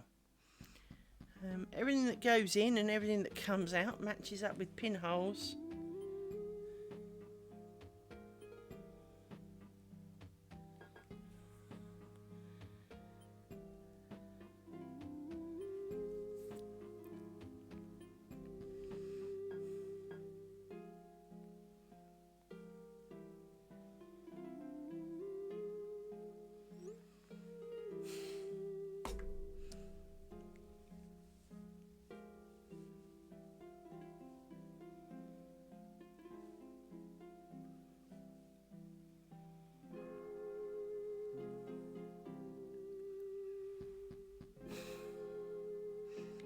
This is definitely not right. And we know better. We do know better.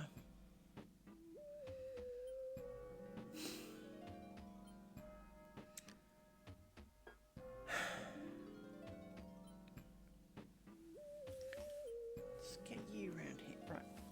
I need to make all of you considerably longer because you're all far too short.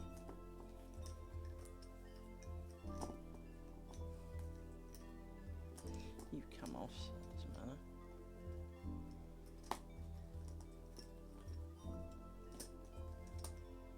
You've come off. Right, so you're all now longer and can be out the way. Let's move you down here. In fact, undo you and put you two back on the end.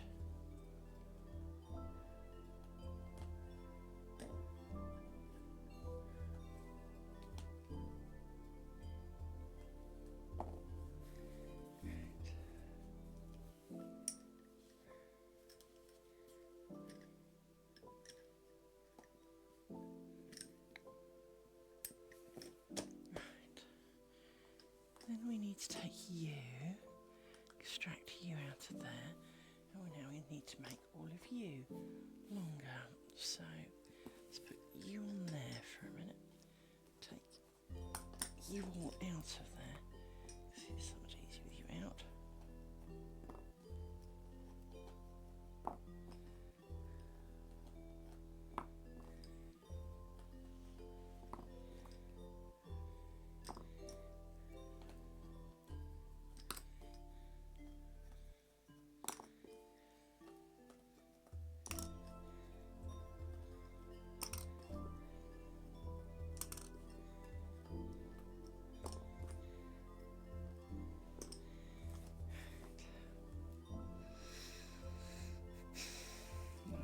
Six, which because we wanted to trap the extra one, that's fine.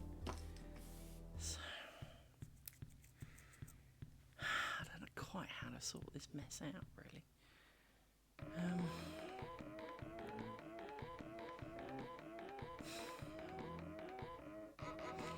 Because it can't involve you. It just doesn't involve you.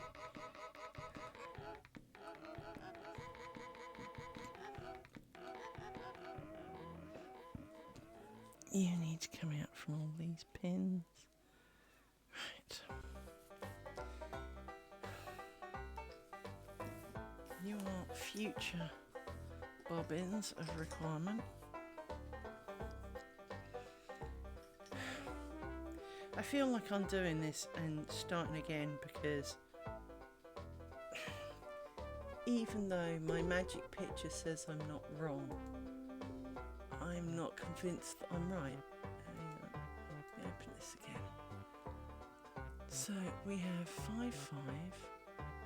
That makes it 6.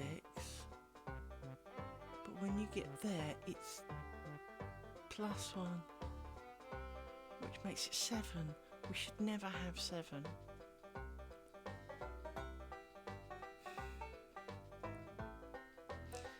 For those who aren't sure what I'm looking at,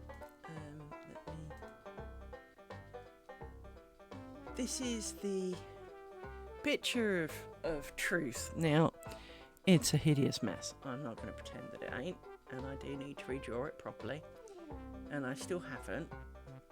But as you can see, we got to number 13, which wherever my mouse... the one thing I hate about point and paint is it makes your mouse pointer like 1 pixel. So number 13 is here. And at 13, I should have 5. At 12, I was supposed to have 4.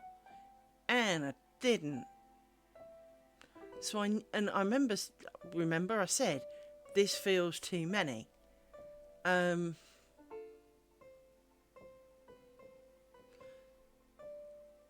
problem is hence it's got the add 1 pin equals 3, add 1 pin equals 4, add 1 pin equals 5, add 1 pin is 6, but then you take 1 out, so now you have 5. So technically there should be 5 on the end of this one here.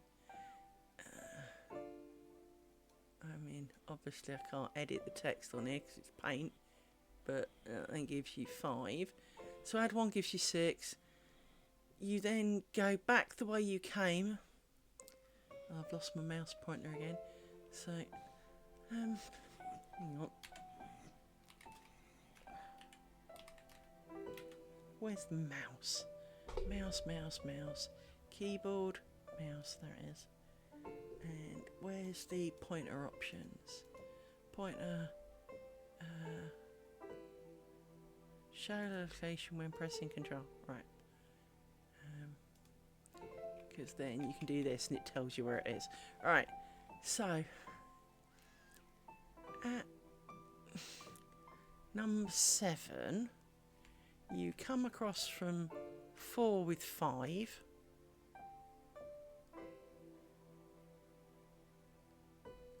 1, 2, 3, 4, 5,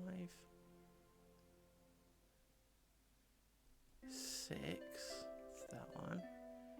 You go to 7, where you pin at 6 because you left with 6, but you then take 1 5. You go back to pick up 6 and repeat. 10 gives you 6. You lose 1. Which gives you 5. See, this is why I did this, because it's really, really hard to make this feel right. Where's my square paper? Where's my square paper? It's easier to do this with pen and paper, to be honest.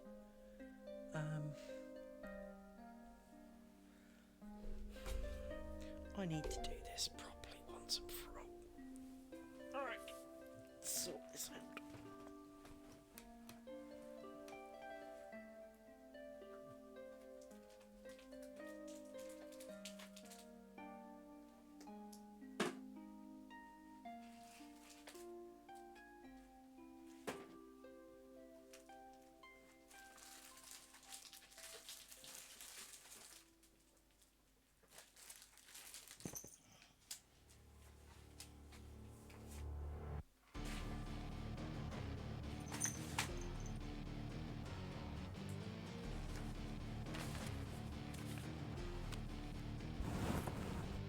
Pen and paper. So, you get pen.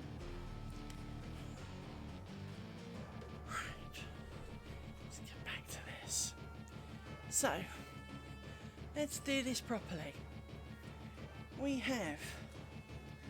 start in a corner, and then we go. Problem is it needs to be diagonal, so let's hold it. So it goes downwards, backwards, and let's draw the little zigzaggy lines because they help. So it goes forwards, backwards. I know this is not going to be the most glorious thing you've ever seen in your life. And then we'll go forward 2.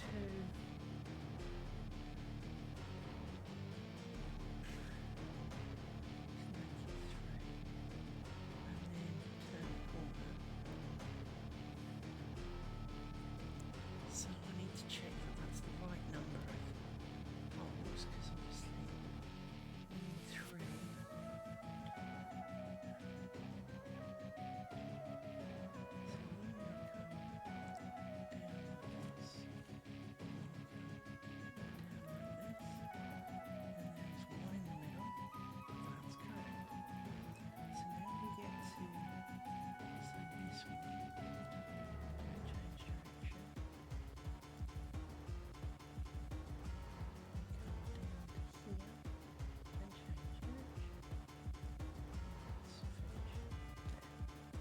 So, there is our exciting shape.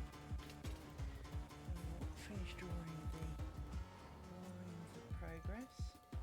Now you realise that the lines of progress are somewhat shitty. Bite me. I am no guru.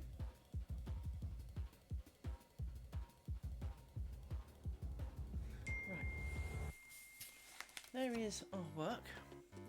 And we start here with 2. Actually, I'm not going to write 2 there. Oops. I'm not going to write 2 at the top. But we start off and we're going to number them. So let's number them in pen because the numbers are definitive.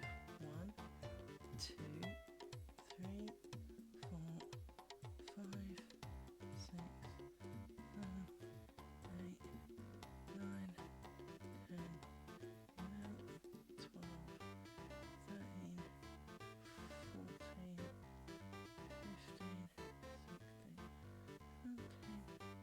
10, 11, 12, 13, 14, 15, 16,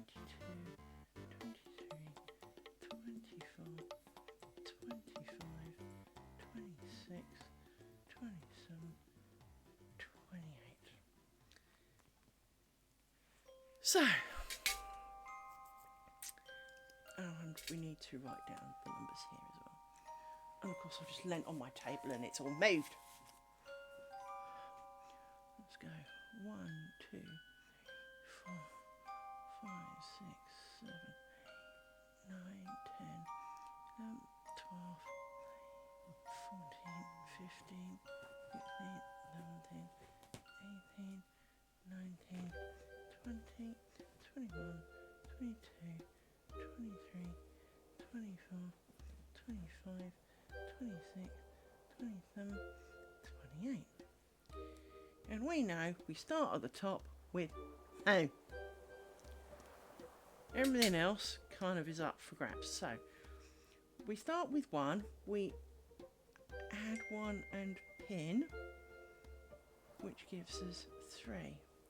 We add 1 and pin, which gives us 4.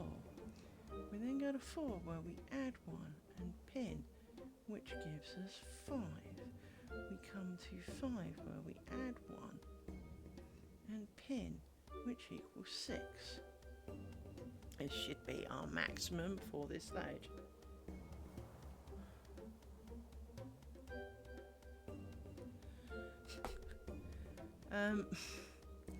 At number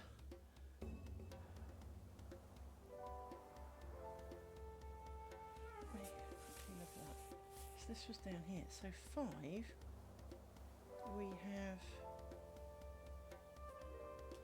5. Did we not lose 1 at 5?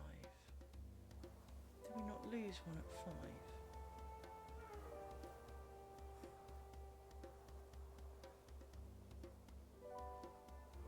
See, I can't even. This is why this is so painful for me. Is that my brain is already questioning what is simple.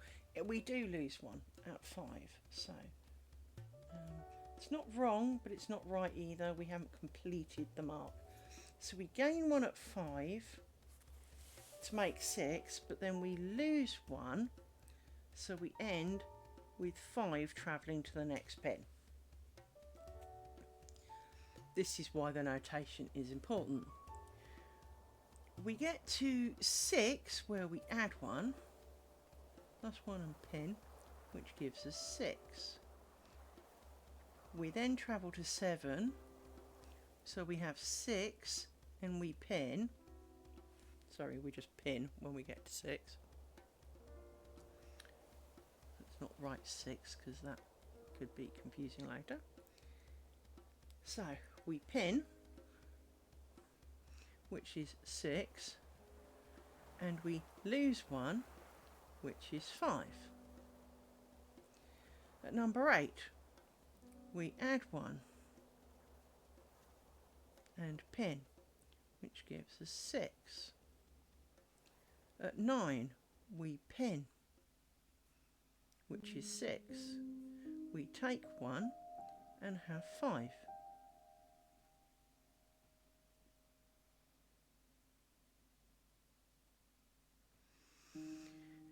At 10 we add 1 and pin, which is 6. But we also lose 1, which means we should have 5. We then get to 11, where we pin, which is 5. We then come back to 12 and pin, which is 5. We lose 1, which is 4. So we're definitely wrong.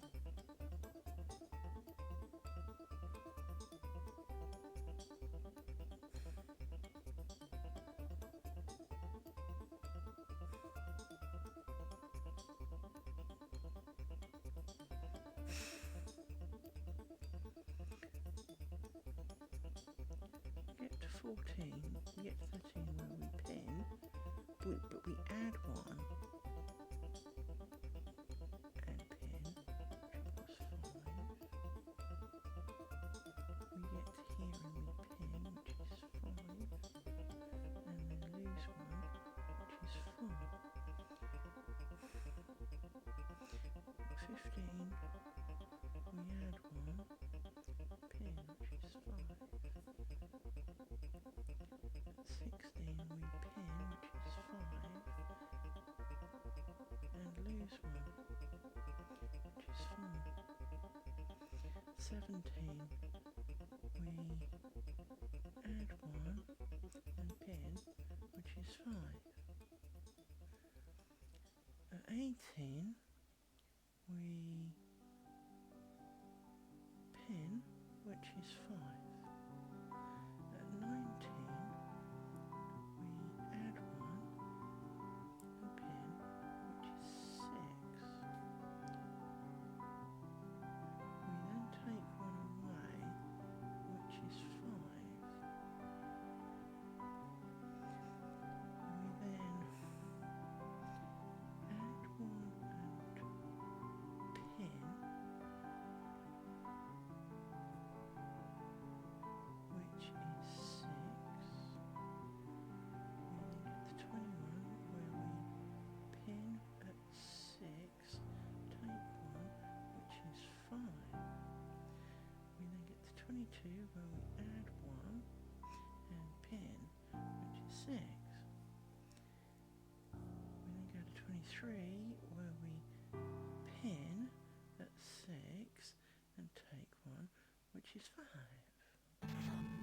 At 24 we add 1 and pin, which is 6, but we take 1, which is 5. We get to 25 where we pin at 5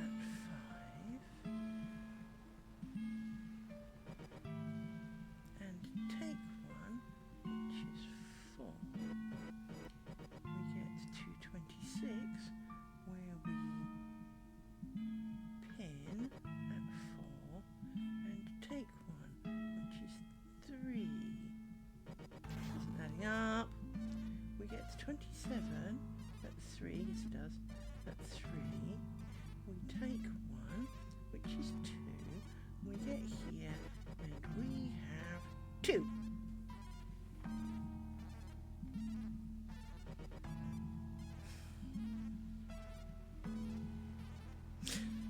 So whatever this is whatever I have now is wrong. The question is where is it wrong and why is it wrong? But we have definitively proved it is wrong.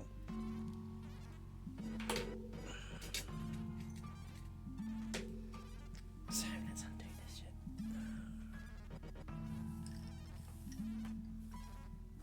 Where's the bit?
Why is it, even though I know which way I twist things, I still can't seem to untwist them without cocking it up?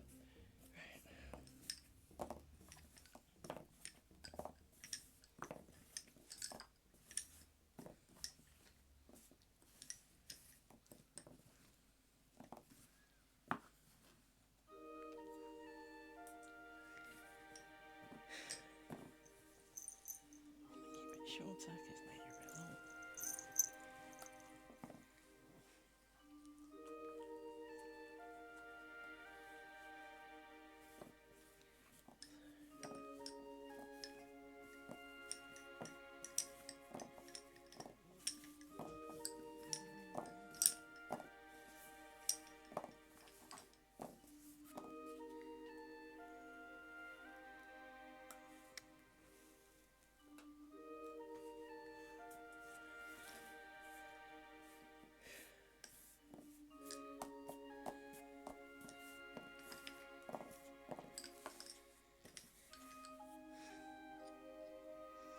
See, part of that doesn't feel wrong. So when we get to, say, number 15, we should have 5. 1, 2, 3, 4, 5. So at this point I'm right. Let's not go back further and make my life difficult. But I haven't added one.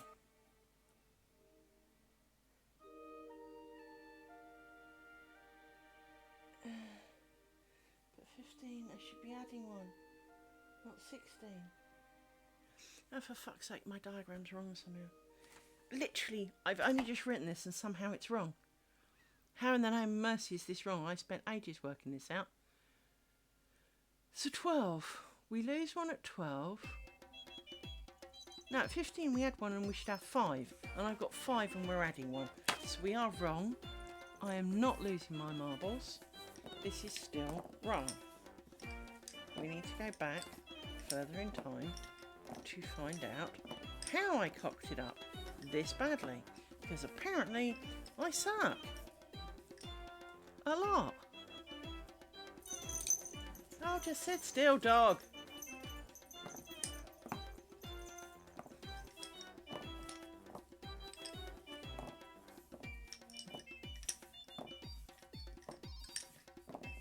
And somehow I swear it's that first pair that seemed to be spare that I incorporated.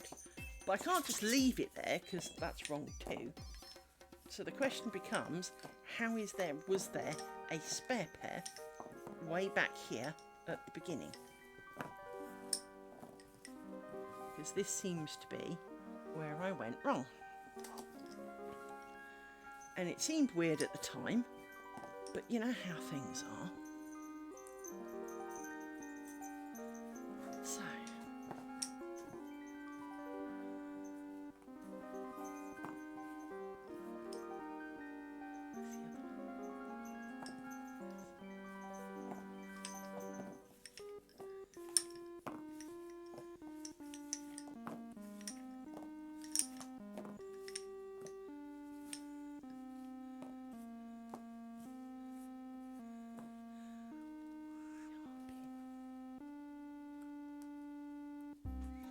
somewhere around here. And in fact, that could have been it. 1, 2, 3, 4, 5. No.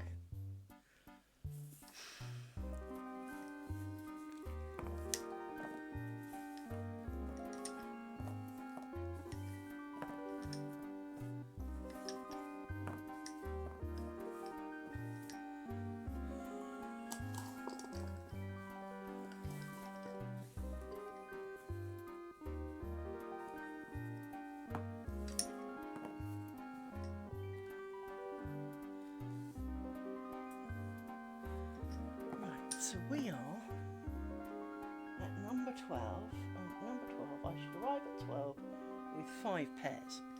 1, 2, 3, 4, 5. And I've got 6. So back we go. Can't go much further back though.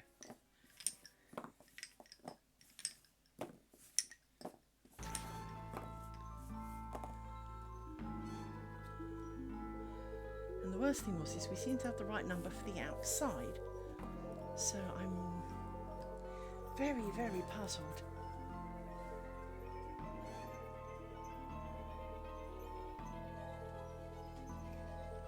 So when we get to the corner, which is number 11, I should have 5 pairs.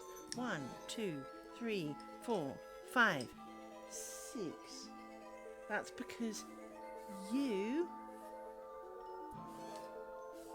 are constant.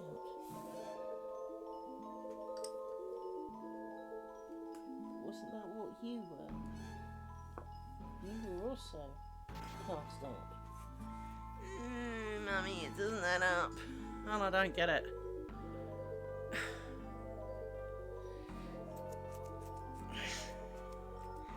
Because you can't really... It's not like knitting where you can randomly add a pair for good measure and lose a pair for good measure.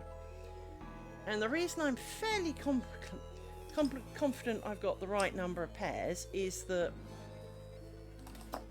Take this off for a minute. There are 3 here. And this pair that I'm looking at need to mate with 3 pairs. So you go 1, 2, 3. So at this point, you are arguably what's wrong. Let me undo you, and we will come back to you, because that was the corner. That would have been 10. At that point, I should have had 6, but I think I had more than 6. So let's go back. Just to kind of cover our hedge our bets here.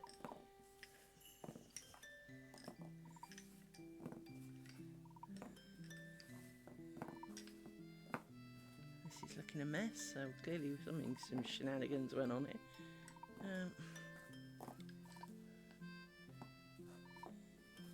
We come under there, over there, under there, over there, over there. Under there, over there, that way, that way, that way, that way.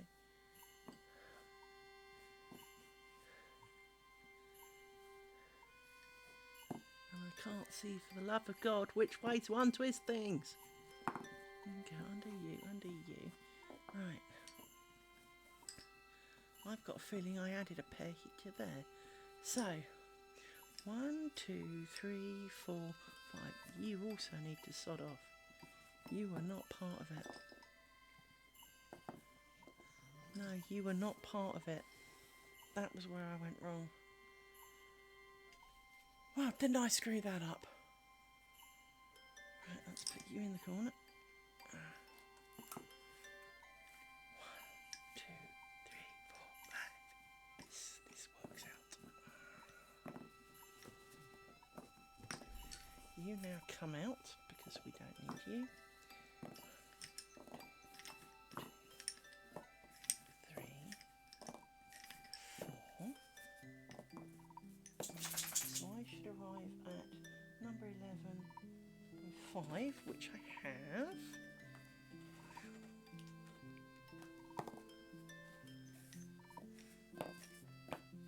Make our way back.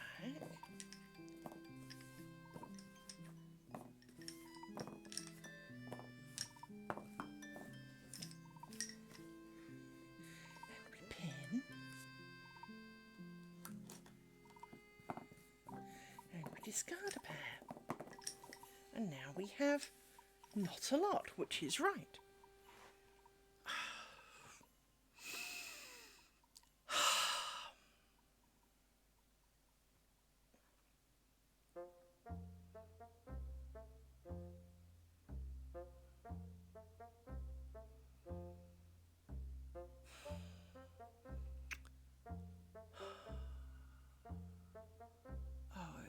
So complicated when it doesn't need to be. Right. So.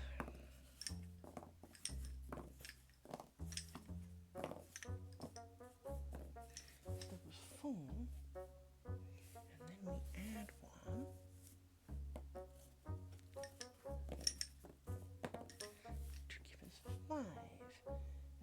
would be number 13. 13 is 5. This is right. Although this pin is bent to shit.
So let's stick some of you back up together because we don't need you floating around and being annoying.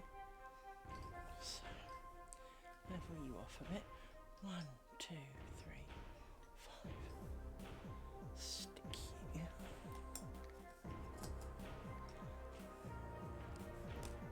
Where did the end of this level go?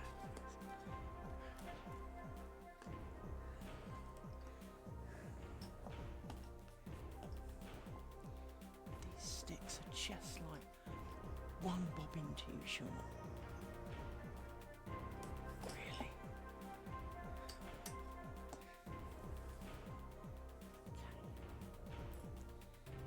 You can go out the way.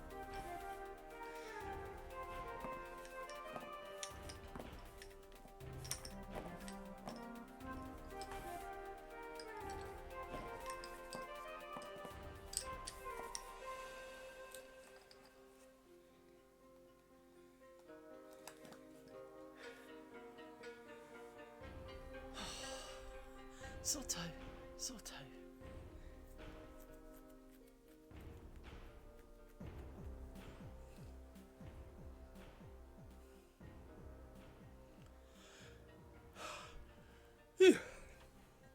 Got the yawns again.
feel better knowing that this is definitely right now.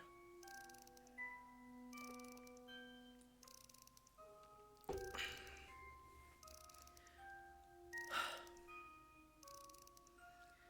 looks a bit of a mess though. You are the future bobbins.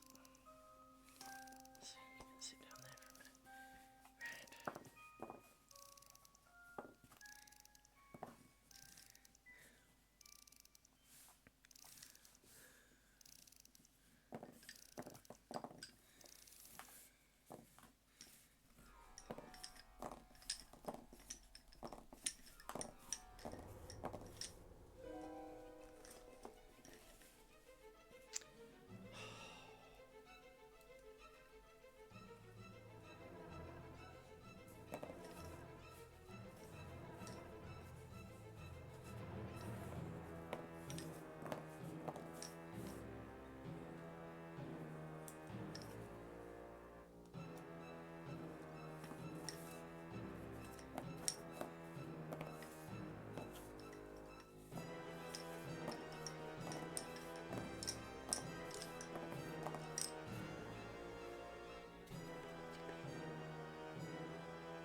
I'm sitting at a funny angle now. And my back's not liking it. Let me scoot over. There we go. So.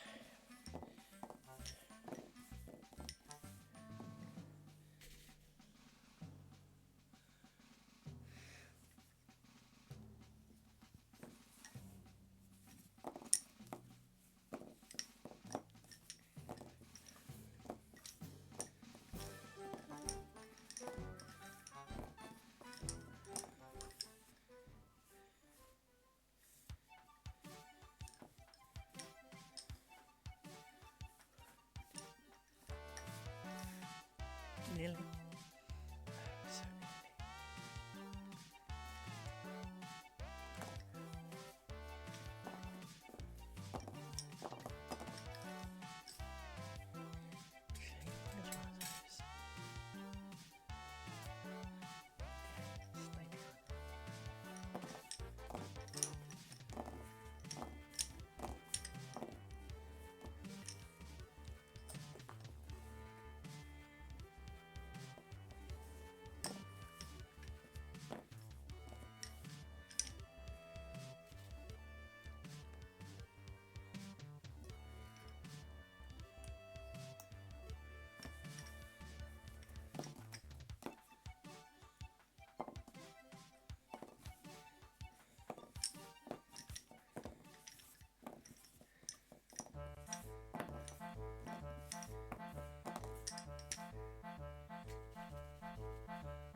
see, because it's Christmassy, there is a little bit of me that says for the middle 4 squares. Maybe I should do the cloth stitch bit in bright red and green. For the rest of the year, that's just stupid. So I am not helping myself in that my brain is going, but you could do all these things. Brain, just commit and get on with it. Stop trying to pretend. Stop making life more complicated. We do not need this in our lives. We have already got enough complications.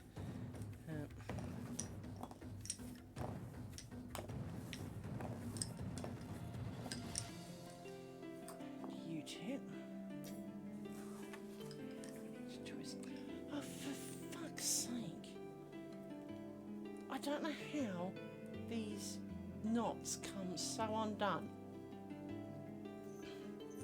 which is why I am partly now doing all of the non-cloth stitch mains around the bit underneath, because they tend to stay there. Obviously with the cloth stitch kind of workers, because they're full, can't do that because it just tangles. I mean, it tangles enough as it is.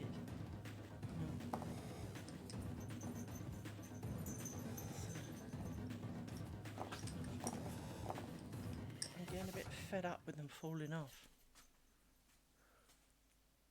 The dent in the little kind of widget at the top needs to be a lot deeper on these bobbins.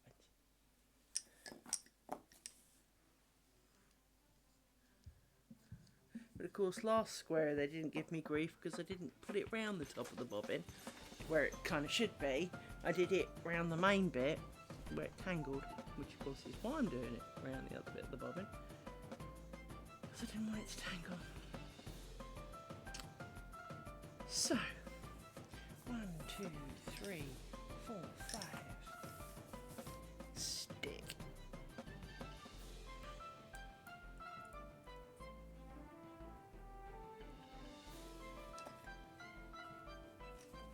Now for the worst part of every square.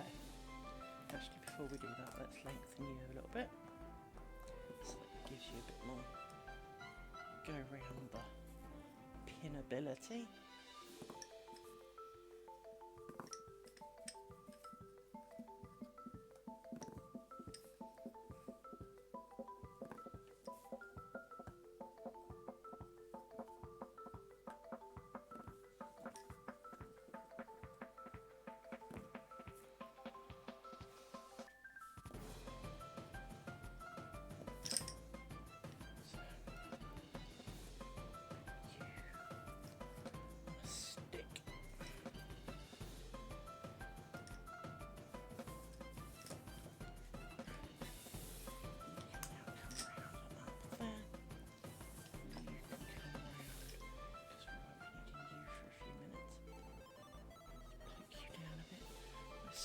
Poking,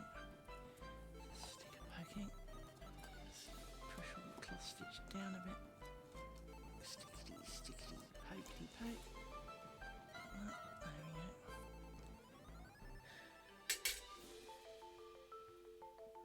You over there for a minute. Right.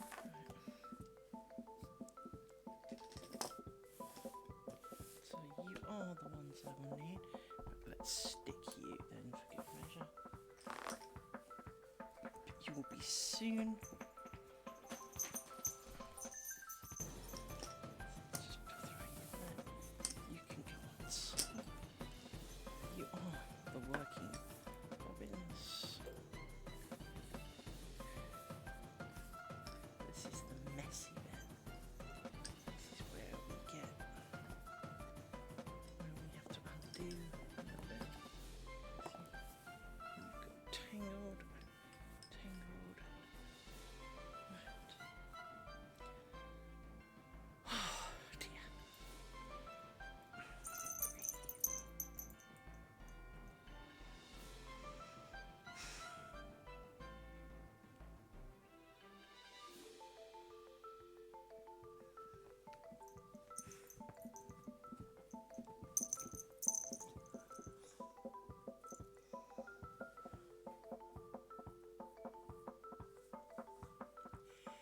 Do I actually want to keep going, or do I want to close for the day? This is a very mighty fine question. Because I don't like to finish half a block. What time is it? 4:45. It's going to take about an hour, I reckon, to do. Yes, correct. Let's do it. The more you do today, the less there is to do later. Let's do this.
going to fix that. No.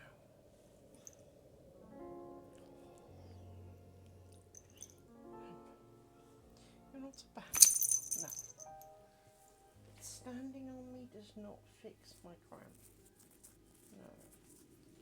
Ow. Not especially not on standing on that bit. Or sticking your foot in my face again. Little miss. Oh, how's your leg doing? It's doing alright actually, isn't it? It's just not going to be pretty, no. It's your own fault, little one. Come on, move. Let's try and get to the end of this. Let's try and finish this properly and not make more mistakes. Because brains don't need that.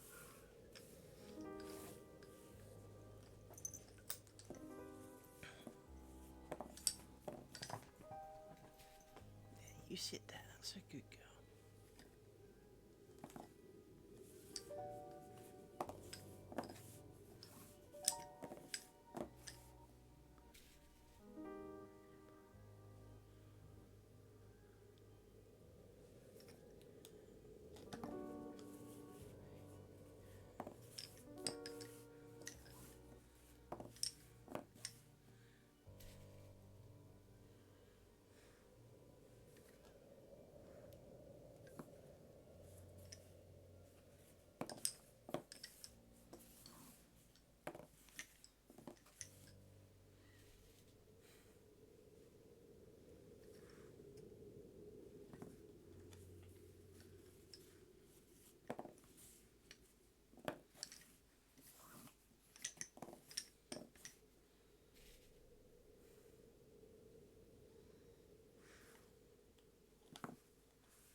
Feels wrong.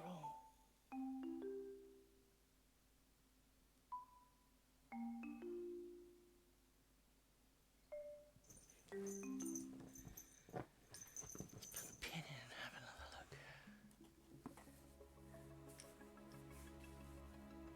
Yep, that is wrong somehow. So we'll undo that before we have more mistakes. You should not be cutting across.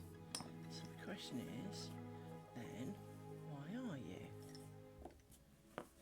Is it because I've got something wrong back here? And the answer is probably yes. Because at this point, you have potentially, let's try that.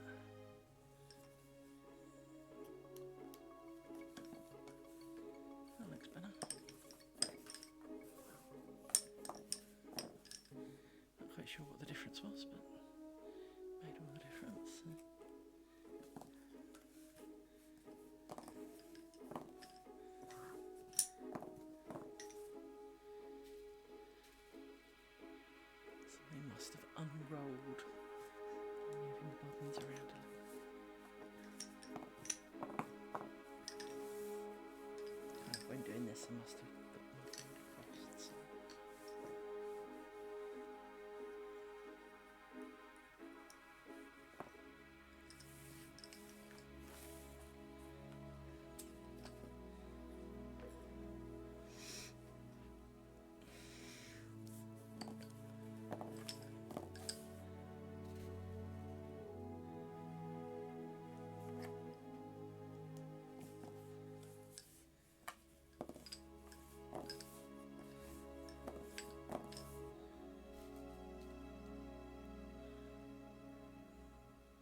seems to be escaping.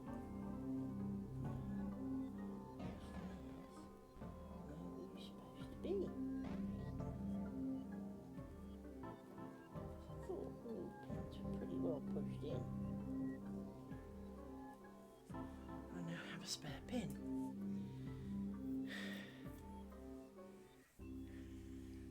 And to be honest, you can do without a couple of pins.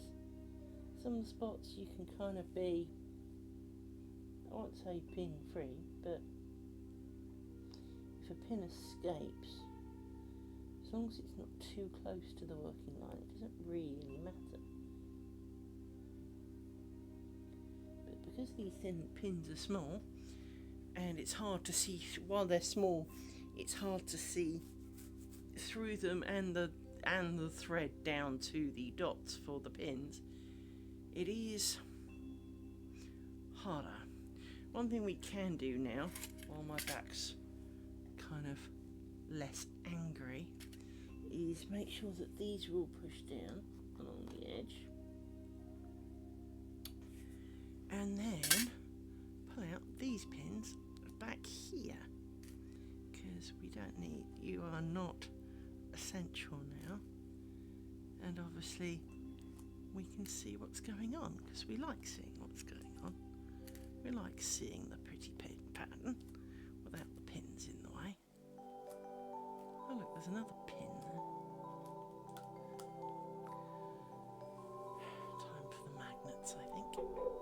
my magnets bit me the other day.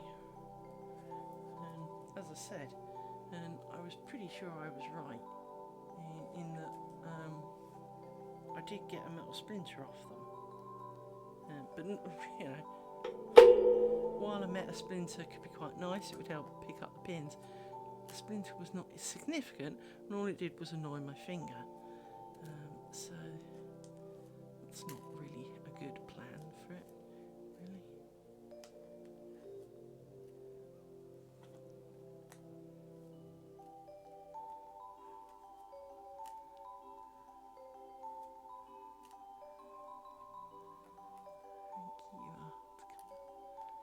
Let's take you two.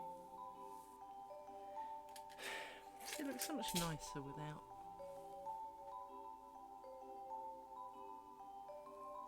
Still don't know where that extra pin was.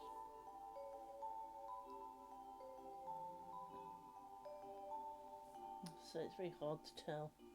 From this angle they look like they're all here. But at the same time, they might not be. I'll give it a good stare afterwards. Right, let's do this last row.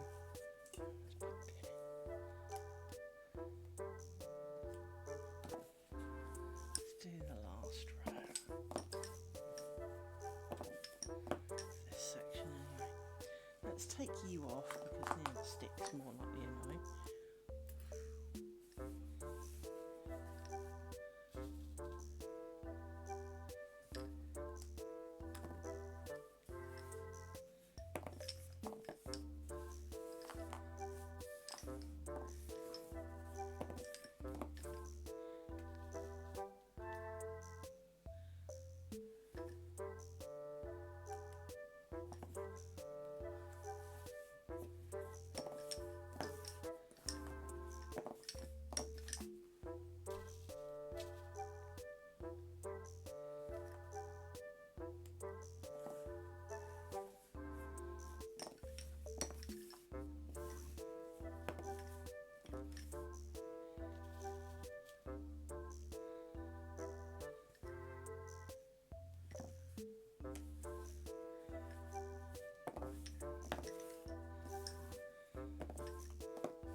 You're all really short. But never mind. It's a tomorrow-less problem, I think.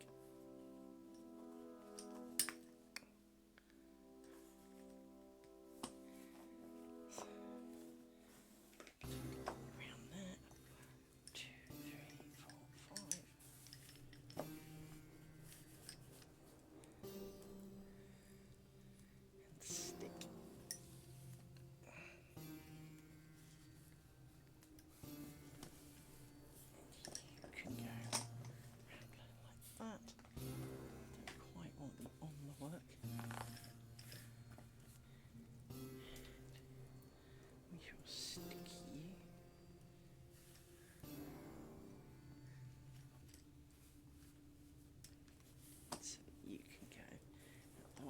shall brush all these threads down a little bit so that we can try and get a bigger jar. Let's have a picture because we like to do a picture. There we go.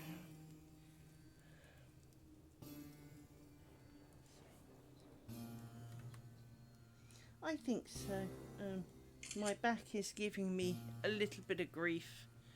It is complaining about sitting, and if nothing else, needs a gap. Should it feel so inclined, maybe later, but I would cast doubt on that, so I'm not going to promise a later. There may be a surprise short one later.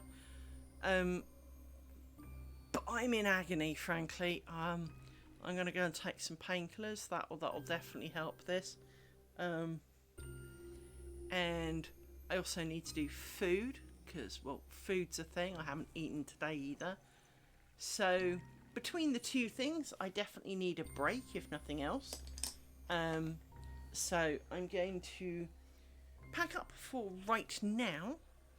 And if I do not return today, I hope to see you in the days of the week, during the week. You are always welcome. But I feel for today, maybe eating, slouching, watching TV, mooching is a thing.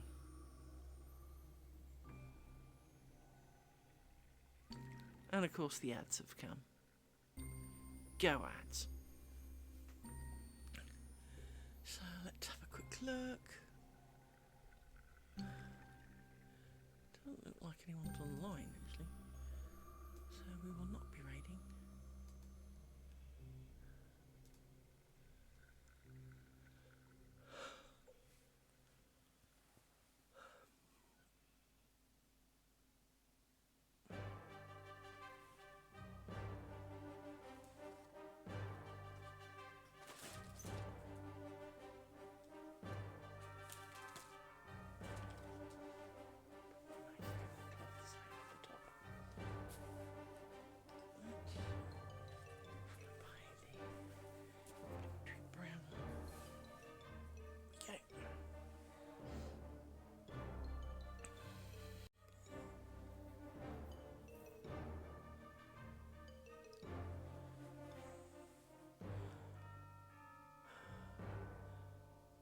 What an awkward time for adverts to kick in.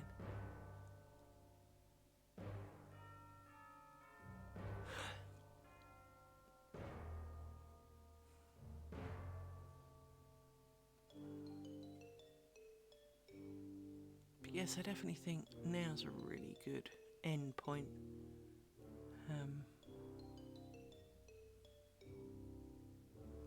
Nothing else, I need a nap, I think. And I need to check on my toe. It's beginning to be exceptionally painful again.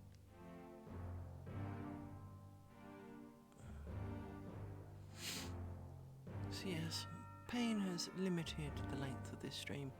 Would have been nice to do like another 6-7 hours, like I did yesterday. Do a nice long day of it, that would be good. But apparently not. Today is not the day.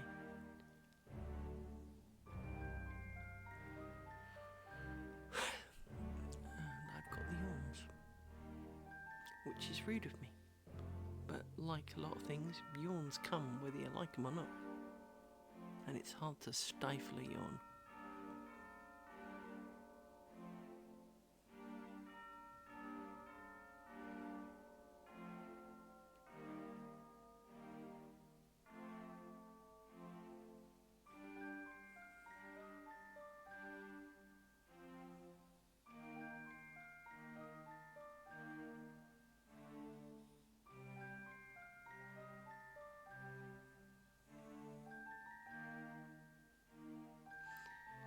So yes, today has been a bit shorter than I'd have liked. I'd have liked it to have been a bit longer, but I can't find a good position to sit in and be comfortable. The last few rows have been quite painful, so I am sadly going to bid you adieu for today. As I say, there is a small chance of a short stream later, but I'm not going to promise on it. It is the weekend. Having a bit of a chill out does sound quite nice. I need some food. I need to hug dog. I need to do dog things.